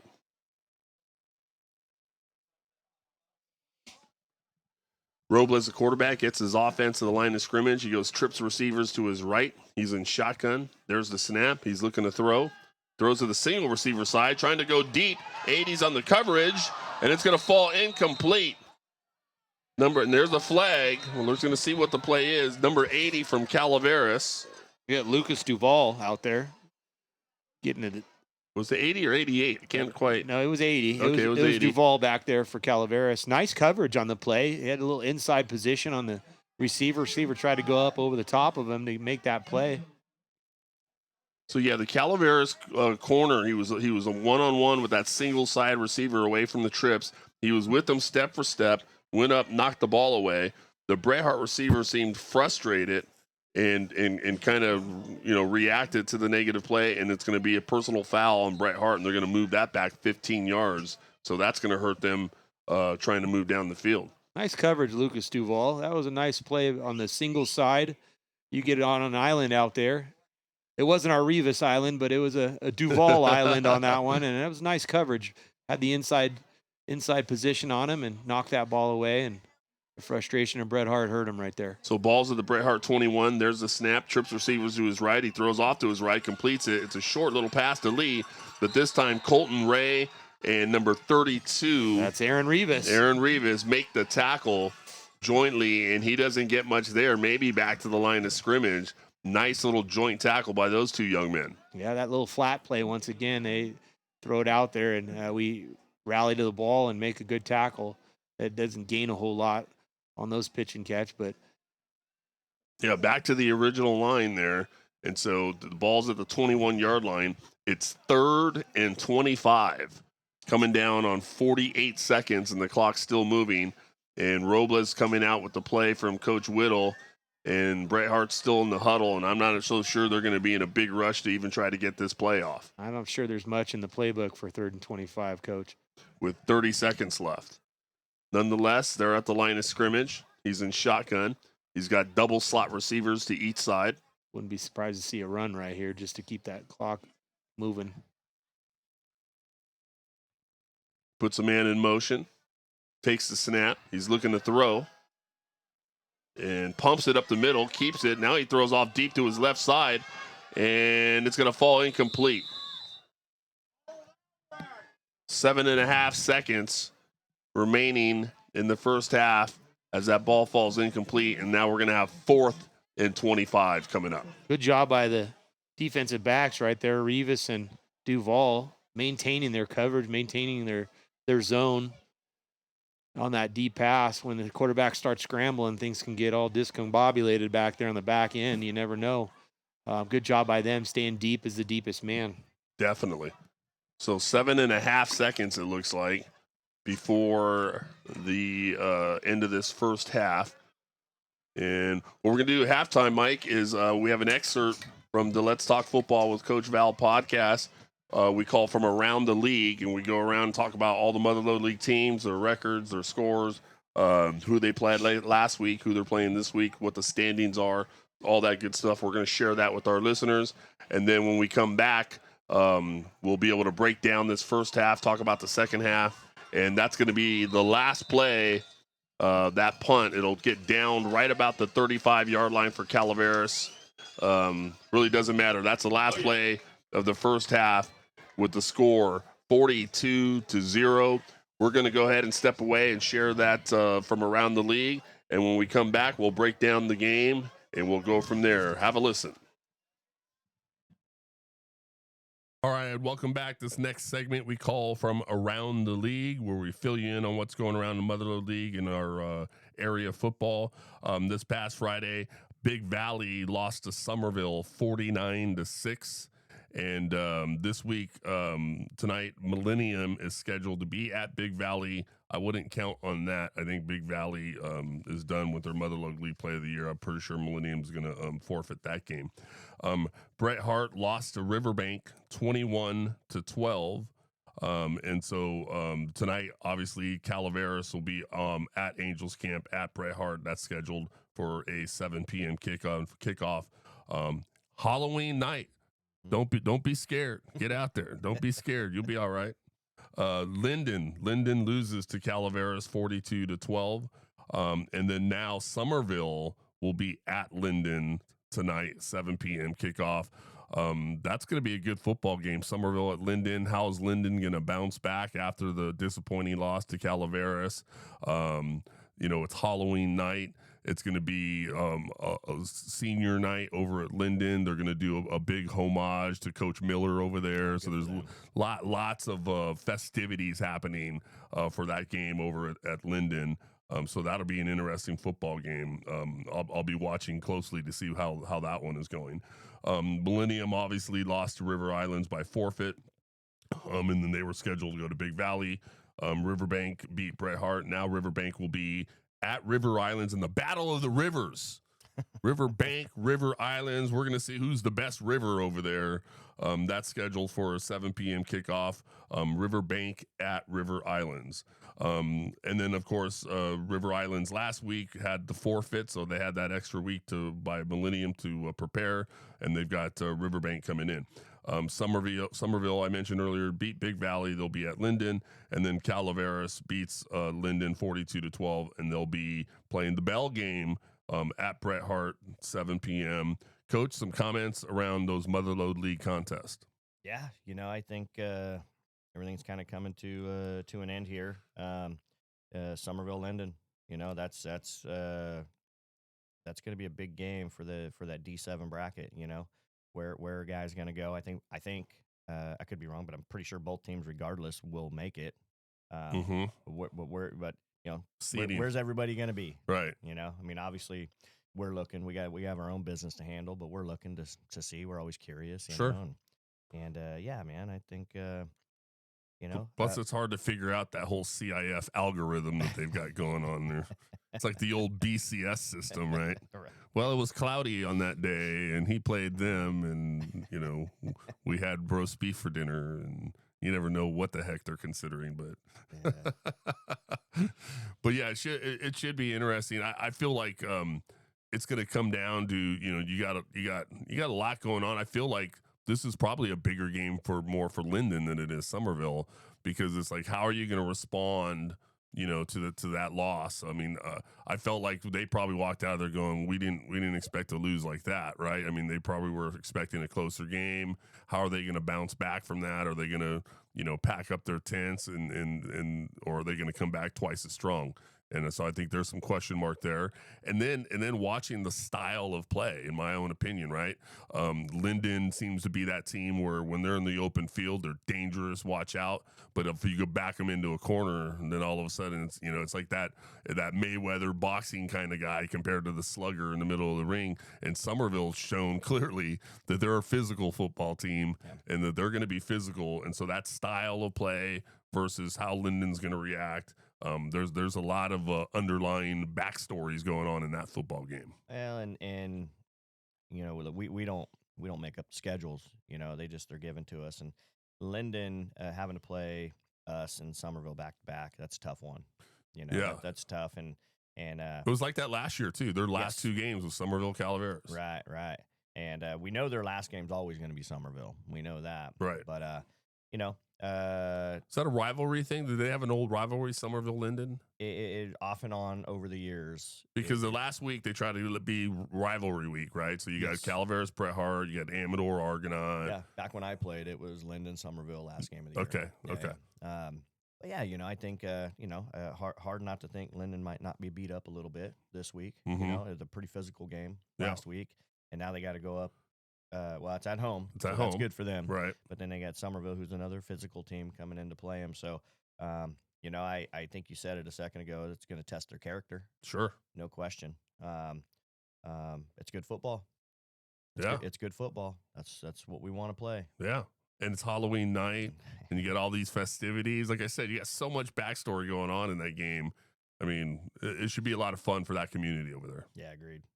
Looking at other games in the area, Amador beats El Dorado 48-22.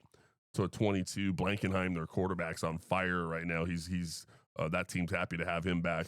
And then, as I mentioned earlier, we got the big game going on in Amador County. Amador will be at Argonaut over in Jackson tonight on Halloween night. That's scheduled for a 7:30 p.m. kickoff. I'm sure that's going to be a lot of fun for that community there.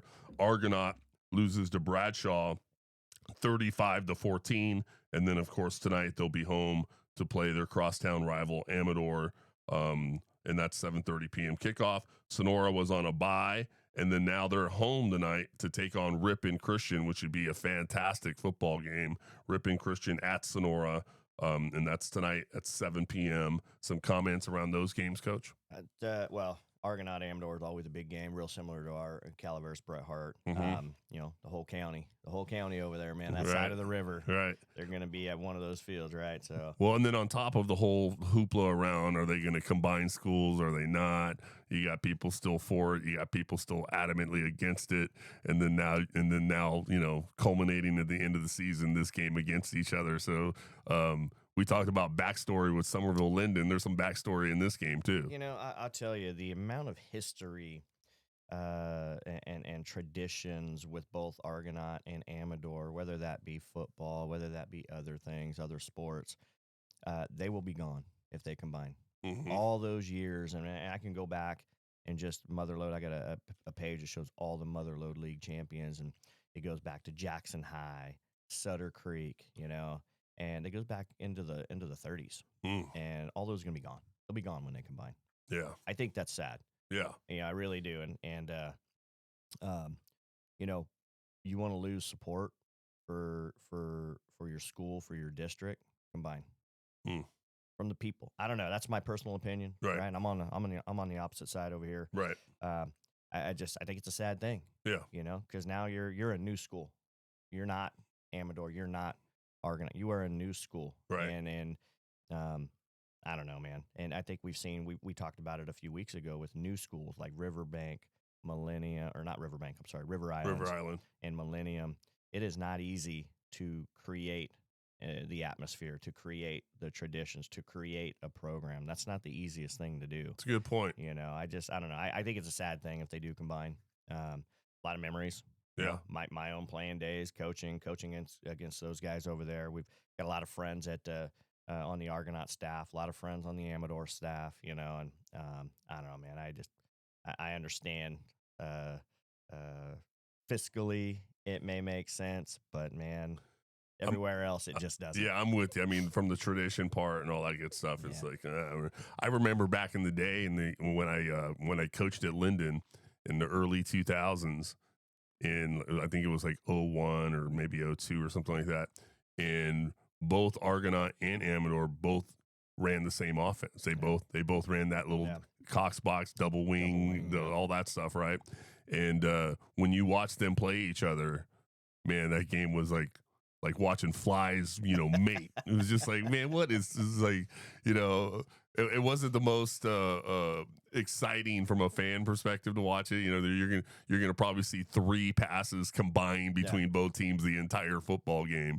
But nonetheless, it was always a good football game, right? You knew, like, they knew each other so well. They run each other's stuff. It was pretty entertaining from the sense that you knew that it was going to be a good football game. Yeah, and then, you know, Sonora, Ripon Christian, that's a big game. You know, Huge. Sonora, you know, they're rolling. You know, Right. They're good. That we all, everybody in the section knows they're good. Mm-hmm. Ripon Christian, they have really put it on some of those TVL teams, man. They're Ripon Christian rolling. offensively lately has just been, you know, it's like hitting a jackpot in the slot machine, right? All the lights and bells just start going off and ringing, and that's how their offense has been lately. They're just you know, scoring at will and putting up a lot of points. Me personally, in my opinion, I look at Ripon Christian Sonora game sort of like the Somerville Linden game. You have kind of 2 opposing type styles, right? Sonora is a smash mouth. I've seen some film, and those Ripon Christian receivers better beware coming across the middle, because I've seen some of these Sonora defensive backs that aren't going to come in and just be like, oh, let me just try to knock the ball down. They're going to try to knock you out when you're coming across. So Sonora is a very physical football team. Ripon Christian, they're good in all the right spots as far as putting up points, but I don't know if they're the smack you in your mouth physical team that Sonora is. So you have almost 2 opposing types of styles of football, sort of like I thought with Somerville Linden, but nonetheless, both very good at the style of ball that they play. Yeah. And it should be a very good football game, like you said. You know, I think, can you slow down Sonora? I'm not even going to say stop them. Can you slow them down? Can you create 1 punt? Can you create a turnover? That used to be the MO on playing Sonora. Create turnovers with that triple option. Maybe a big play on special teams. Yeah. I'll tell you, playing at Sonora, that's a tall task right there. Yeah. To ask. That's going to be a tough one. Yeah. But, I mean, the scheduler, hats off to them because that's going to be a good football game. So that'll be exciting to see at the end of the season. Let's move on to the Motherlode League standings now after the big win over Linden. Calaveras on top all by themselves in first place, 7-2 overall, 6-0 in league. Somerville in second at 7-2 overall, 5-1 in league. Linden in third, 6-3 overall, 5-1 in league. Big Valley in fourth, 3-6 overall, 3-3 in league. River Islands in fifth, 3-6, 2-4 in league. River Bank, 3-6, 2-4 in league. Someone's going to take over sole possession of fifth in there because they're playing each other. The Battle of the Rivers there. So wasn't there an old band called Little River Band? Back in the day. Got me. For those of you old enough out there, you're like, Coach Val's right. There was a band called that. Maybe they'll play that at that game, right? Seventh, Bret Harte's 2-7 overall, 1-5 in league, and then of course Millennium is 0-9, 0-6 in league. Some comments, Coach, around those Motherlode League standings. No, like you said, Somerville, Linden. That's gonna determine who second and third is. Going to determine some playoff seeding. Big Valley, Big Valley. Big Valley Christian. They 3-6, man. They're on the outside looking in. Mm-hmm. And I think they're a very good football team. They are. They're physical. I feel like they're just like one or two steps away from being right there, right where they need to be because they're doing all the right things. Yeah, they are. They are.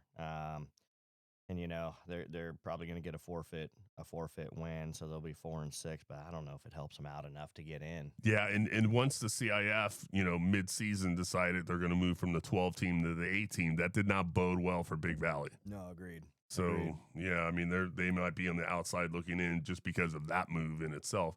I think if there was a 12 team, they're probably in possibly, but this 8 team, and then you look at the other 2 leagues, the Southern League and the Sierra Delta League. Big Valley might be on the outside looking in, but again, you just never know what the CIF's going to do. We'll have to wait and see. Yeah. Any other comments around the Motherlode League standings other than how's the view from up top? I'm thinking it looks pretty good. Look at this. It looks good up here. Not gonna complain one bit. Not gonna complain one bit. Coaches and players have put a lot of work, a lot of time in. It's crazy to think that we're here right now. Not necessarily at top, but at the end of the season. Right. End of the regular season. I felt like, this group is really fun to be around. As coaches, and this, right? Sure, we're coaching. We're trying to create better football players, create better young men, this and that. But we're boys too, right? Hanging out with these guys, they're a mature group, mature bunch. One of them always makes me laugh. Some joke or something as we go through. And especially when things are getting serious. And maybe I'm kind of on one that day. Just not having a good day or whatever. Right. And somebody will say something and it just lighten the mood. And just make you laugh. That's the group we have, man. It's fun to be around them. It's fun to coach them. Fun to be a part of this thing with them. It's wild that this regular season's almost over. And we hope we have a lot more weeks. That's what we keep saying. We want a lot more weeks with you guys. We don't want this thing to end anytime soon. So it's just over the years you think back to of all the crazy stories, and a lot of it revolves around the players and things that happen with the players and all that good stuff. And I remember one. I'll bring. All right, welcome back, everybody. Gil Valtierra, Mike Koepp coming to you live from Bret Harte High School in Angels Camp. The second half of play is getting ready to get started here at Doro Field. Calaveras has the lead 42-0. They've got 12 minutes on the clock. Both teams have switched sides. Both teams are out on the field. Calaveras in their all white uniforms getting ready to kick from our right to left. and Bret Harte, and they're all black uniforms getting ready to receive the ball from our left to right. And Mike, what do you think we're going to see here? I mean, Bret Harte's had a hard time stopping the offense. Offensively, they've had some success with that short passing game and intermediate passing game between Robles and Lee. What do you expect to see out of them in this drive? Yeah, I would think you'd see the same thing. They're working on things. They're trying to get better as a program and as a team. So it's you're going to see a similar offensive attack by Bret Harte. It's interesting to see what you'll see from the other side of the field, from Calaveras' side, whether it be offense or defense. Am I going to see some twos out there? Am I going to see some threes out there? Are we going to make some changes and do some things? Is the clock going to run a little bit faster than it normally does? You know? Right. Who knows? It's still second half football, final game of the year, possibly for Bret Harte. So I think they'll try to leave it all on the field and work on some things to get better. So the kick is kicked off. Bret Harte gets it to their own 33-yard line, where it'll be 1st and 10. Bret Harte. They're moving from our left to right. Let's see what Robles lines up in. He's going to be in shotgun. He's going to go with his double slot receivers to each side. There's the snap. He's going to hand off. No, fakes the handoff, keeps it himself off the right side. A nice little tackle there by Colton Ray, and I believe 53 looked like on that play. Yes. Yeah, 53. 53 looks like Sean Brock on that play. Nice job. Yeah. Nice job, Red. They call him Red. Big Red, yes. He was up the field. He came back on to make that play. He was engaged with the offensive lineman, came back. So Robles picks up about a yard. It's going to be 2nd and 9. They spot the ball at the Bret Harte 34-yard line. Robles gets his offense to the line of scrimmage. Double slot receivers once again. He's in shotgun with that ace running back off to his left. Puts a man in motion. Takes a snap. He's looking to throw. Throws off to that ace back, and it's going to fall incomplete. And probably a good thing, because number 5, Colton Ray, was looking like he was getting ready to bolt. Do something angry. Do something angry. He was running downhill to make that tackle. He had him in his sights. It looked like something violent was about to happen. I couldn't even get the words out. Yeah, that was good coverage on the little swing pass out there. That's not easy for a middle linebacker to mirror that back coming out of the backfield in man coverage, it looked like. And he was coming downhill to make that tackle very quickly. So 3rd and 9 after the incomplete. And one of the things I noticed, Mike, is the clock was going even with the incomplete pass. That tells me they've gone to running clock right away here in the second half. And we'll talk a little bit more about that after this play. Here goes Robles. He's going to take off and just try to keep it himself. And then he's finally going to get brought down. And I believe that was 53. That Red Brock again? It sure was. Nice little tackle there by Brock. It's going to be 4th and about 6 coming up. I don't know if you caught it, Coach, but I think you got a little assist by the umpire on that play. Robles ran right up the back of the umpire. What a tough position it is. That umpire is standing right there by the linebacking core, and sometimes he gets in the way by accident, of course. But so back to the rule with running clock. Yep. CIF Sac Joaquin section rule: if you're up by more than 35 points at the start of the 4th quarter, it's mandatory that the clock runs. If it's prior to that, the coach can request for the clock. Here's the play. Robles looking to throw. He's looking, still roaming around back in the pocket, rolls out to his right, and it's finally going to throw it, and it's going to fall incomplete. And that was 4th down, so it's going to be a turnover on downs. It'll be 1st and 10, Calaveras going the other way. If the team that's losing by more than 35 prior to the 4th quarter requests a running clock and the other team agrees, they can do a running clock prior to the 4th quarter, and clearly that's what it looks like in this circumstance. Yeah, it sure does. It looked like there was a penalty on the play, a little block in the back on Bret Harte, obviously declined by Calaveras. So they'll take over. Yeah, so it'll be turnover on down still. And as they're, changing sides and moving all the ball and all this stuff happening, the clock still continues to go. And the interesting dynamic about this, Coach, you've coached this game, been around it long enough. As a coach, it's hard when the clock's moving to say, okay, which guys am I going to get in?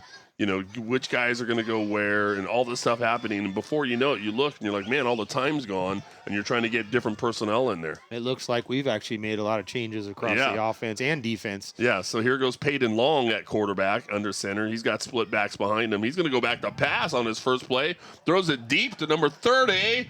Then it's going to fall incomplete. Peyton Long tries to go deep to number 30. That looked like Zachariah Harryford. Harryford went deep around the left side like he was, wide receiver 1 and tried going deep on the play, and it falls incomplete. Yeah. That's a nice little throw from the quarterback long outside the numbers there, trying to drop it in the bucket for him. They spot the ball at the Bret Harte 38-yard line, and after the incomplete, it's 2nd and 10. Peyton Long under center with I-backs behind him.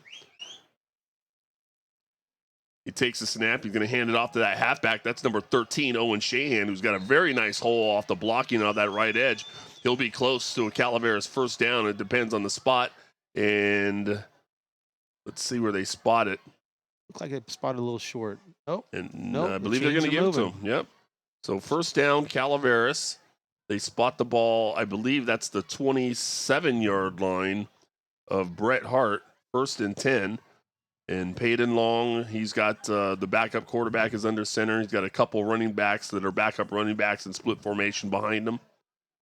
Takes the snap. He's going to hand it off, and I believe that was number 5, Colton Ray, who just barrels up the middle, right up the front, but there is a penalty marker on the play. And this is going to be holding on Calaveras. They're going to bring this one back. A nice little run there by number 5, Colton Ray, right up the gut. Yeah, that was a nice hole led by our center, Buddy Kavanaugh, making some big holes in that center guard area right through the middle. And Colton Ray hit that hole real hard. He's real good at running hard. Looks like there's a lot of younger guys out there now. You got the seniors of 7 and 33 that are no longer in the backfield. You got 13 and 5, both juniors. Maybe that's what we were talking about at halftime. What are we going to see different? Maybe you're going to see a little bit of youth and get some reps under their belt as well. Yeah, definitely. There's Peyton Long under center, single back behind him, puts a man in motion. And he's going to hand off to that motion man. That's number 10, Quincy Dyson, who's got some running room around the left side. Breaks a tackle, gets up near the 25-yard line where he'll finally get brought down. Nice little run, pickup of about 11 yards there by number 10, Quincy Dyson. And looks like we have a Bret Harte player down on the field. But nice sweep play there by Dyson. Yeah, Dyson took that handoff and just followed his blockers out around the outside. Once again, we talk about the youth movement. Dyson only a sophomore. Yeah. Getting some game reps. When you got the horses in the backfield of those older guys between 7 and 33, Paulson and Hernandez, it's hard to get reps for those younger guys. So this is a great opportunity for Calaveras to get some of that youth movement out there and get some game live reps for them. So we got a game going on. It's rivalry week, as you know. So Calaveras and Bret Harte going at it. And across the river over in Amador County, we got a KVGC radio update on the big game over there between Argonaut and Amador. Jim over at the radio station says that at halftime, Argonaut has the lead 21-20. Wow. What a football game going on over there. The other big game. I guess a lot of them call it the big game, don't they? Isn't that what Cal and Stanford, isn't theirs called the big game as well? I think it is, yeah. And they all have that perpetual trophy that they're always playing for. They play for the Axe, Cal and Stanford. Yes. Here tonight, Calaveras and Bret Harte play for that bell. I don't know. What is it? What is it across the county over there in Amador, Argonaut? I'm not quite sure. I don't know either. I'm sure. Yeah. I'll have to find out. But that's a long-standing rivalry game too. Peyton Long under center, puts Dyson in motion. He takes the snap. He's going to hand off to Owen Shahan. Nice block by Colton Ray. Shahan breaks it, and he's going to go all the way in for a Calaveras touchdown, all the way back from the 27-yard line. So a 27-yard run.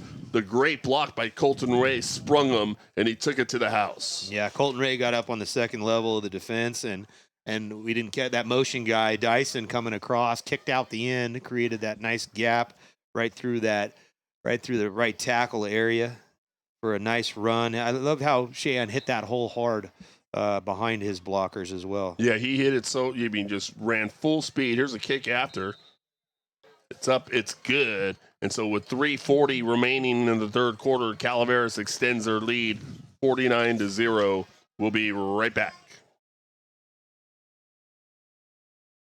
Ready to feel the freedom of the open road? Learn to ride at Harley-Davidson of Sacramento. Our Riding Academy is now open 7 days a week. Whether you're brand new to riding, getting back on the bike after some time away, or just want to sharpen your skills, we've got a course for you. You'll learn everything from mastering the controls to riding the curves with confidence. It's also the perfect gift for a new rider in your life. Sign up today and let us get you rolling. We'll even help you register for an upcoming class when we return to the line. Harley-Davidson of Sacramento, where your journey begins. Welcome back, everybody. Gil Valtierra and Mike Koepp coming to you live from Bret Harte High School in Angels Camp on Halloween night. Calaveras has the lead 49-0. 2.5 minutes here in the third quarter. We're already in a running clock situation. Number 13, Owen Shahan, broke a run from the nice block from number 5, Colton Ray, for a touchdown. And here comes the kick by Caden Gray. He picked up at the 20 from Bret Harte. It's returned to the 25 to 30, close inside to about the 34-yard line. And that's where Bret Harte will start their next offensive drive, 1st and 10. Again, I wish we could give you some numbers. I can't tell who that returner was. Made a nice move on the first defender coming at him. Gained probably about 15, 20 yards on that return. That Yeah, was it was a nice return by that young man, whoever he is. Great job. For future reference of any athletic directors out there who buy teams for uniforms, black numbers on black jerseys are not conducive for getting these young people recognition. Yeah, I think they might be purple numbers, but it's still such a close contrast. It's very dark. Yes. So there's trips right. Robles looking to throw. He's going to throw to the single receiver side. Has a man and just misses him. It falls incomplete. They lined up trips to the right. He threw to the left deep and just couldn't quite make the connection. That Bret Harte receiver had a step. Caden Pedro, 29 back there at the cornerback position in now. He made up some of the ground while that ball was in the air. Had decent coverage on him. Pinched him off to the sideline, so he didn't have much space to make that play. So 2nd and 10 from the Bret Harte 33-yard line. Nice throw there by number 9, Ezekiel Robles, the Bret Harte quarterback. This time he's in shotgun again. He lines up trips to his right, single receivers to his left. He snaps and fakes to the running back, keeps it himself, breaks a tackle, and then is finally going to get brought down about the 40-yard line. That was old number 88, Frankie Ratto, making that tackle for Calaveras. Nice job from the end position. Absolutely. 40, they spotted at the Bret Harte 40-yard line, or it looks like it'll be about 3rd and 3 coming up. And looks like Coach Clark's getting some different guys in on defense as well. I see Caden Gray, the kicker, playing free safety. Well, that's kind of what he does on the kickoff coverage, too, so he should be really good at that, shouldn't he, Coach? Absolutely. This goes Robles and shotgun, hands off to his running back, and he's going to get stopped right away in the backfield by number 13, Owen Shahan, who is feeling it right now after that long touchdown run that he got, and now defensively he makes the play in the backfield for a loss of a few yards. Great play by Shahan right there, but going to shout out some of these other guys, too. 72, Nico Garcia got in there, pressured that, made him swing it out a little bit wider, and allowed Shahan to make that good play in the backfield. Nice. So with the running clock, that's the end of the third quarter already with the score. Calaveras 49, Bret Harte 0. We'll be right back. Treats General Store in San Andreas, California is a proud sponsor of Calaveras football and the Let's Talk Football with Coach Val podcast. Treats General Store has everything you need from groceries, meat, liquors, and hardware. Treats General Store since 1852.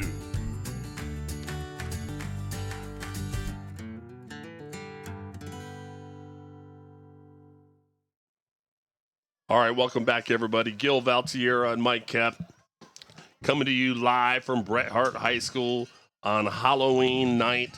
The score 49-0. Calaveras has the lead as we get ready to start the fourth quarter. It's been running clock here in the second half. Bret Harte looks like they're going to have the ball on their own 37-yard line. And it's going to be 4th down. And Robles, the quarterback, is going to line up in shotgun. He's got, it looked like it was going to go double slot, but now he's going to send that other receiver back to go trips to his left side. Takes the snap. He's looking to throw. Looks to his trip side. He's under pressure. And he's going to get sacked in the backfield. And that's number 53. I believe that's Red Brock, bringing down Robles in the backfield. And on a big 4th down sack, that's going to be a turnover on downs. 1st and 10, Calaveras going the other way. What a nice play by Brock. He was coming around the left end. Robles was rolling to his left. Or excuse me, Brock was coming from the defensive left. Quarterback's rolling to the offensive left. I mean, that's a long way to go. He probably ran him down 20, 25 yards just to get that shoestring tackle to make the sack for Calaveras. Nice play by Brock. Had to be the pancakes. Yes, must. Pancakes gave him the energy. Yes. 1st and 10, Calaveras. They're moving from our left to right.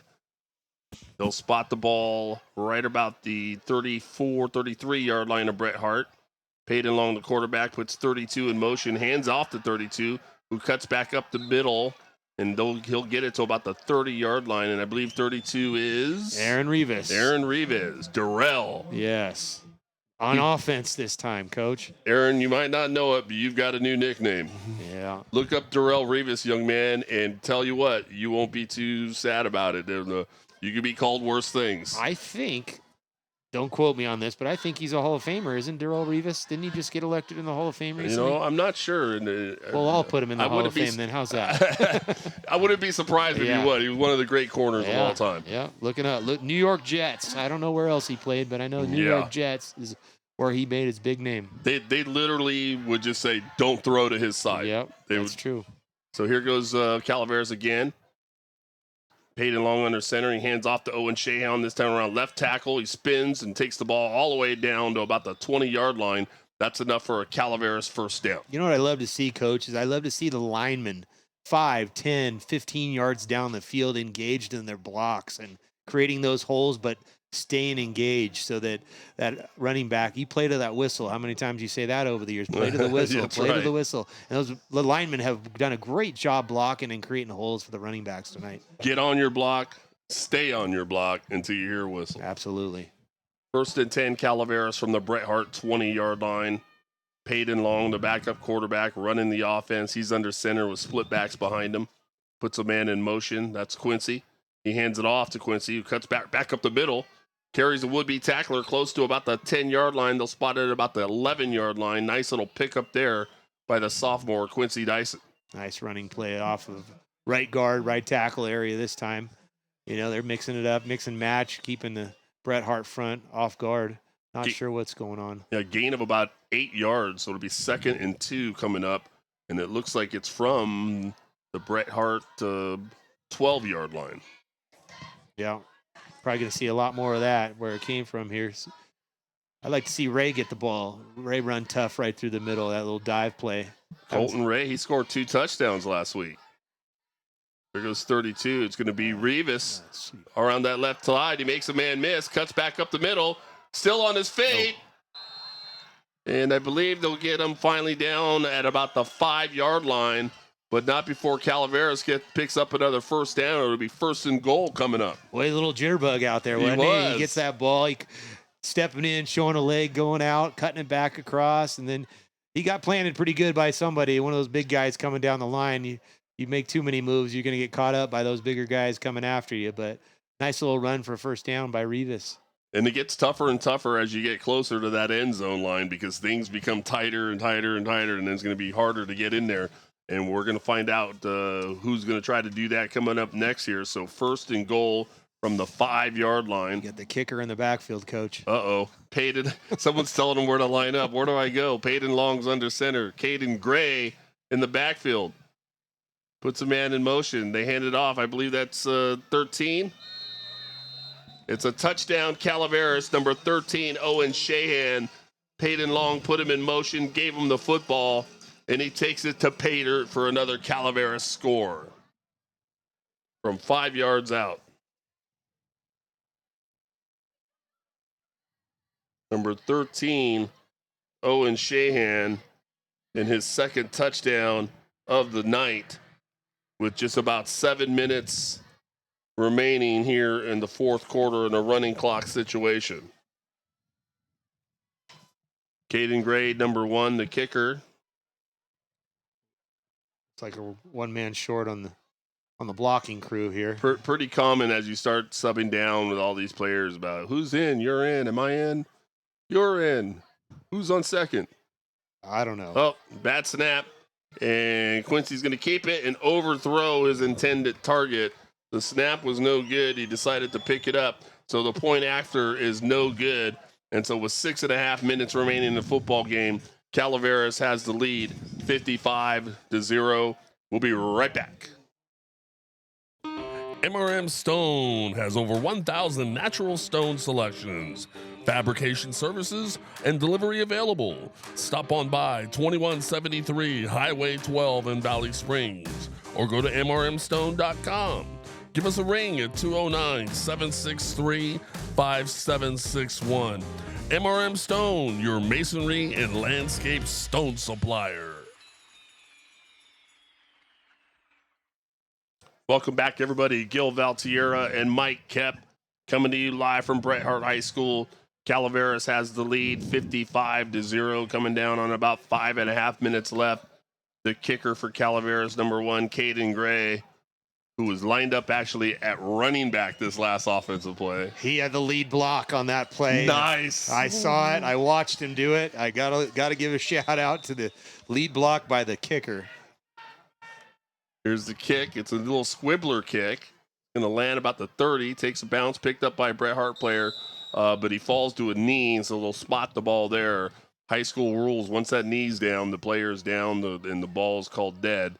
And so 1st and 10, Bret Harte, right about their own 28-yard line, moving from our right to left. And they're probably just hoping to just hang on to the football and allow this clock to run out so everybody can go home at this point. Nice to see a bunch of new guys, new faces, new numbers out there for Calaveras, subbing in and out, getting as many guys as you can. This is the great thing about high school football. You got a bunch of guys who spend a lot of time out there, too. They get an opportunity to play in some of these games, especially the county rivalry game. That's always nice. You bet. Number 1, Caden Gray, again at free safety.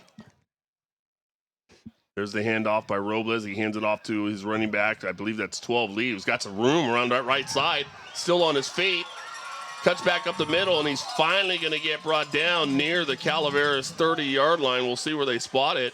And then now there's a late flag that gets thrown.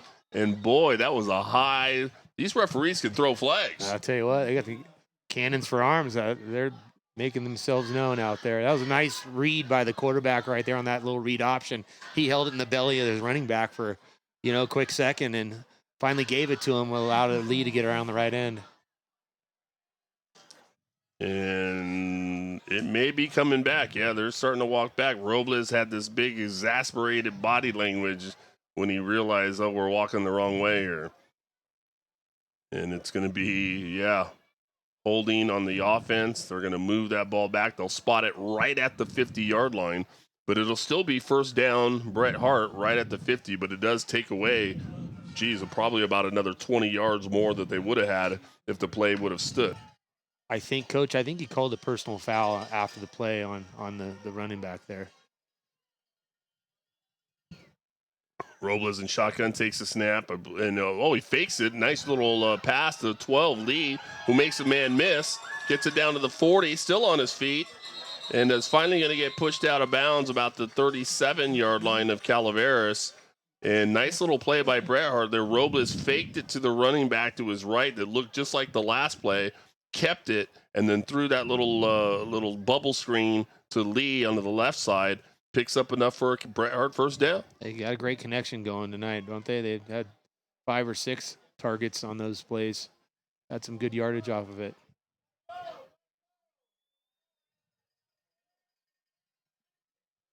Robles again in shotgun, trips receivers to his right, takes the snap, looking to throw, looks to his right, throws deep to his right. He's got his man and just misses him. It falls incomplete.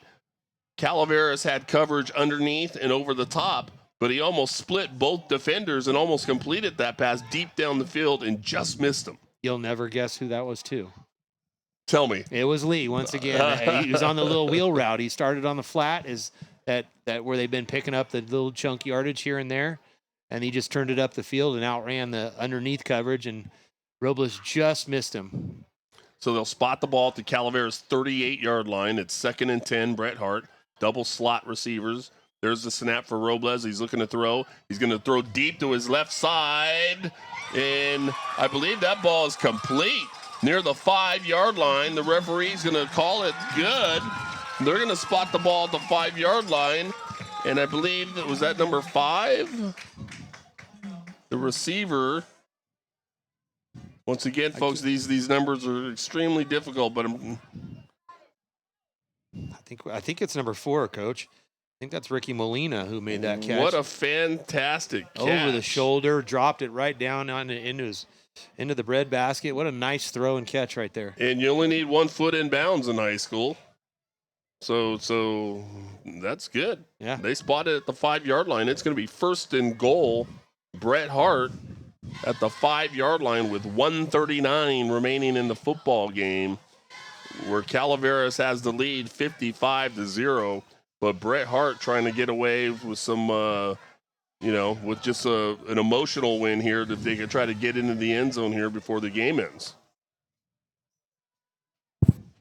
Called that timeout to preserve some time on that running clock.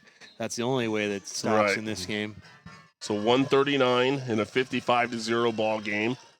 1st and goal, Bret Harte at the Calaveras 5-yard line. Robles takes the snap, hands off to his running back off to his right, still on his feet, and he's going to get tackled at the 1-yard line, and it's going to be 2nd and goal from the 1-yard line. Clock's moving, 1:29. Nice tackle by 32, Rivas, one-on-one with that running back. Lee, it looked like again. Once again, those numbers are just too far away to see, and contrast doesn't help us. 1:15 in the game. Robles has got the offense on the line of scrimmage. There's the snap. Throws off to his left, and it's good. That's a touchdown, Bret Harte. And I believe that was number 12, Lee. He spins the ball in the end zone, gives everybody a jitterbug dance, and then the referee says, nice dance, but here's some unsportsmanlike flags to go with you. Yeah, that's not allowed in high school football. It looks good. Oh, somebody's doing the kick worm on the field as we speak. And nice little drive by Robles and the offense for Bret Harte. They had some nice throws. Kind of fitting, Coach, that they ended that drive with a little throw on the little flat pass once again. And then to Lee. I mean, that young man's had actually quite a good ball game. Yes. He's been Robles' top receiver. Here comes the kick after attempt. Well, I believe it's number 22, Marcus Kelly, who's going to attempt to kick it. But the white hat's going to call a flag here. And we probably got like too many men on the field. We got an illegal substitution on Bret Harte, which these types of penalties are common when we got running clocks and different players are coming in and out and all that good stuff. And it's hard to, you're in, I'm in. And I believe that's just going to be it. There will be no extra point. That's the final play of the ball game with the final score, Calaveras 55, Bret Harte 6. We'll break down and give you the game summary when we come back right after this. Ready to feel the freedom of the open road? Learn to ride at Harley-Davidson of Sacramento. Our Riding Academy is now open 7 days a week. Whether you're brand new to riding, getting back on the bike after some time away, or just want to sharpen your skills, we've got a course for you. You'll learn everything from mastering the controls to riding the curves with confidence. It's also the perfect gift for a new rider in your life. Sign up today and let us get you rolling. We'll even help you register for an upcoming class when we return to the line. Harley-Davidson of Sacramento, where your journey begins. All right, welcome back, everybody. Gil Valtierra, Mike Koepp coming to you live from Bret Harte High School, where the Calaveras varsity Red Hawk football team has won 55-0 here on Halloween night, making them now 7-0 in Motherlode League play and the outright Motherlode League champions for the first time since 2013. So congratulations to Coach Mosa and the entire coaching staff and the entire Calaveras Red Hawk football team. Motherlode League champions all on their own. And then now from here, next week, Coach, there's going to be a bye week essentially for Calaveras. They're clearly going to be one of the top 8 teams that'll go into the playoffs, being the Motherlode League champion. And then I think the bowl games will happen next week. And then after that, we'll have bracket sheets out next week. And then on Friday night, November 14th, is going to be round 1 of the playoffs. The number 1 seed will place 8, 2 will place 7, and so on and so on and so on. And so it'll be real interesting. I think by this weekend, we might be able to see brackets come out to know exactly, who's going to play who when. And that's going to give these teams a couple of weeks to get ready for each other. Yeah, CIF typically waits till Saturday games finish, and then they get the brackets out, usually on Sunday, so film can be broken down by coaches. There's a lot of things going down into it. It's a new thing, though, this year, the bowl games. Is a different thing, and having that extra week off, a little different story. But just a fun fact, we talked about fun facts. From our fact guru, Guy Dossie, tells me this is the longest winning streak Calaveras has had in 20 years. 7-game winning streak. Yeah, and I believe this is another fact he gave me. Don't quote me on this one. We'll have to ask Guy again, but I think this is the first time that a Motherlode League school has won 7 league games.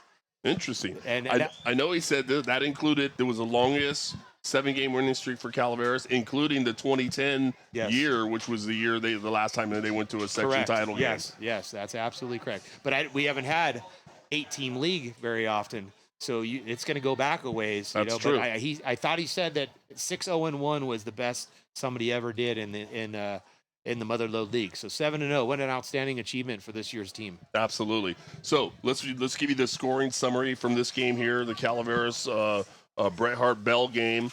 Both teams are still on the field, so coaches are talking to them.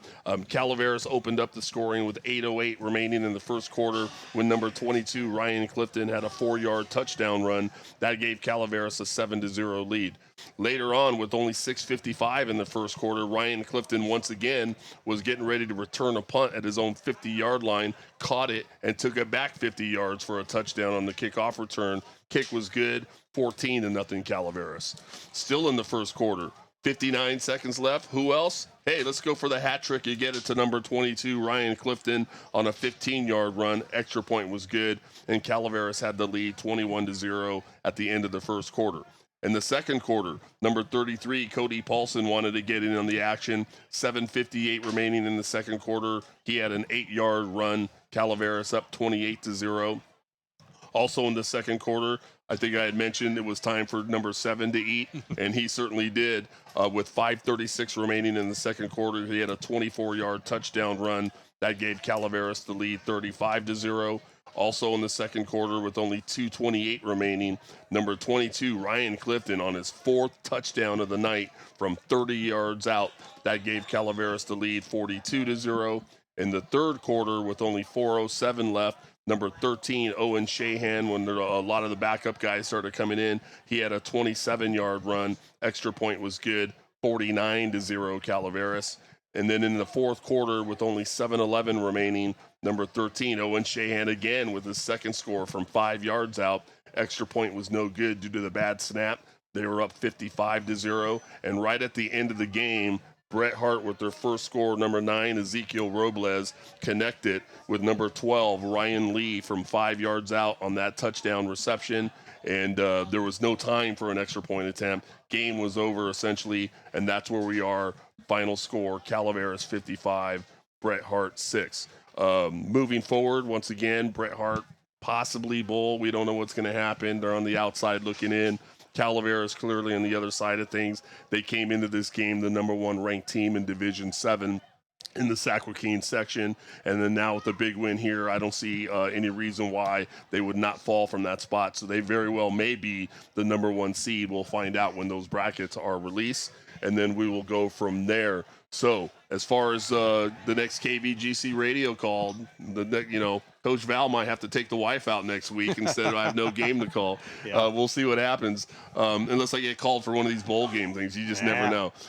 But then, hey, on the 14th, most likely all playoff games are going to be at the highest seed. So if Calaveras is the number 1 seed, we're going to be back at Frank Meyer Field for the first round of the playoffs playing somebody, and we'll definitely have that game for you on KVGC radio, so it'll be a lot of fun. Any other last comments, Mr. Mike Koepp? I really appreciate you being out here tonight. Love being out here with you. Love the passion you bring to this football game, and congratulations to Calaveras winning the bell back once again, staying red. 7-0 in league, undefeated league season, outright league champions, should be the number 1 seed in D7. what a great opportunity to make a deep playoff run. We've got a solid team. Just got to have things go your way, take care of business. And I hope to see everybody, all the listeners, come out to Frank Meyer Field to support them. If not, get on KVGC. Listen to Coach Valley. He's the best. Appreciate it. I really appreciate you. Or as I like to say, it's a great way to see the game at Frank Meyer Field is you bring your smart speaker with you. There you go. And you download the KVGC radio app, and you can watch it and hear it all at the same time. Perfect. Let's do it. I'm in. All right, folks. Well, hey, we really appreciate you listening. I'm Gil Valtierra, the voice of Calaveras football, along with Mike Koepp here in Angels Camp on Halloween night, where Calaveras has won the Motherlode League Championship until first round of the playoffs on the 14. We are out.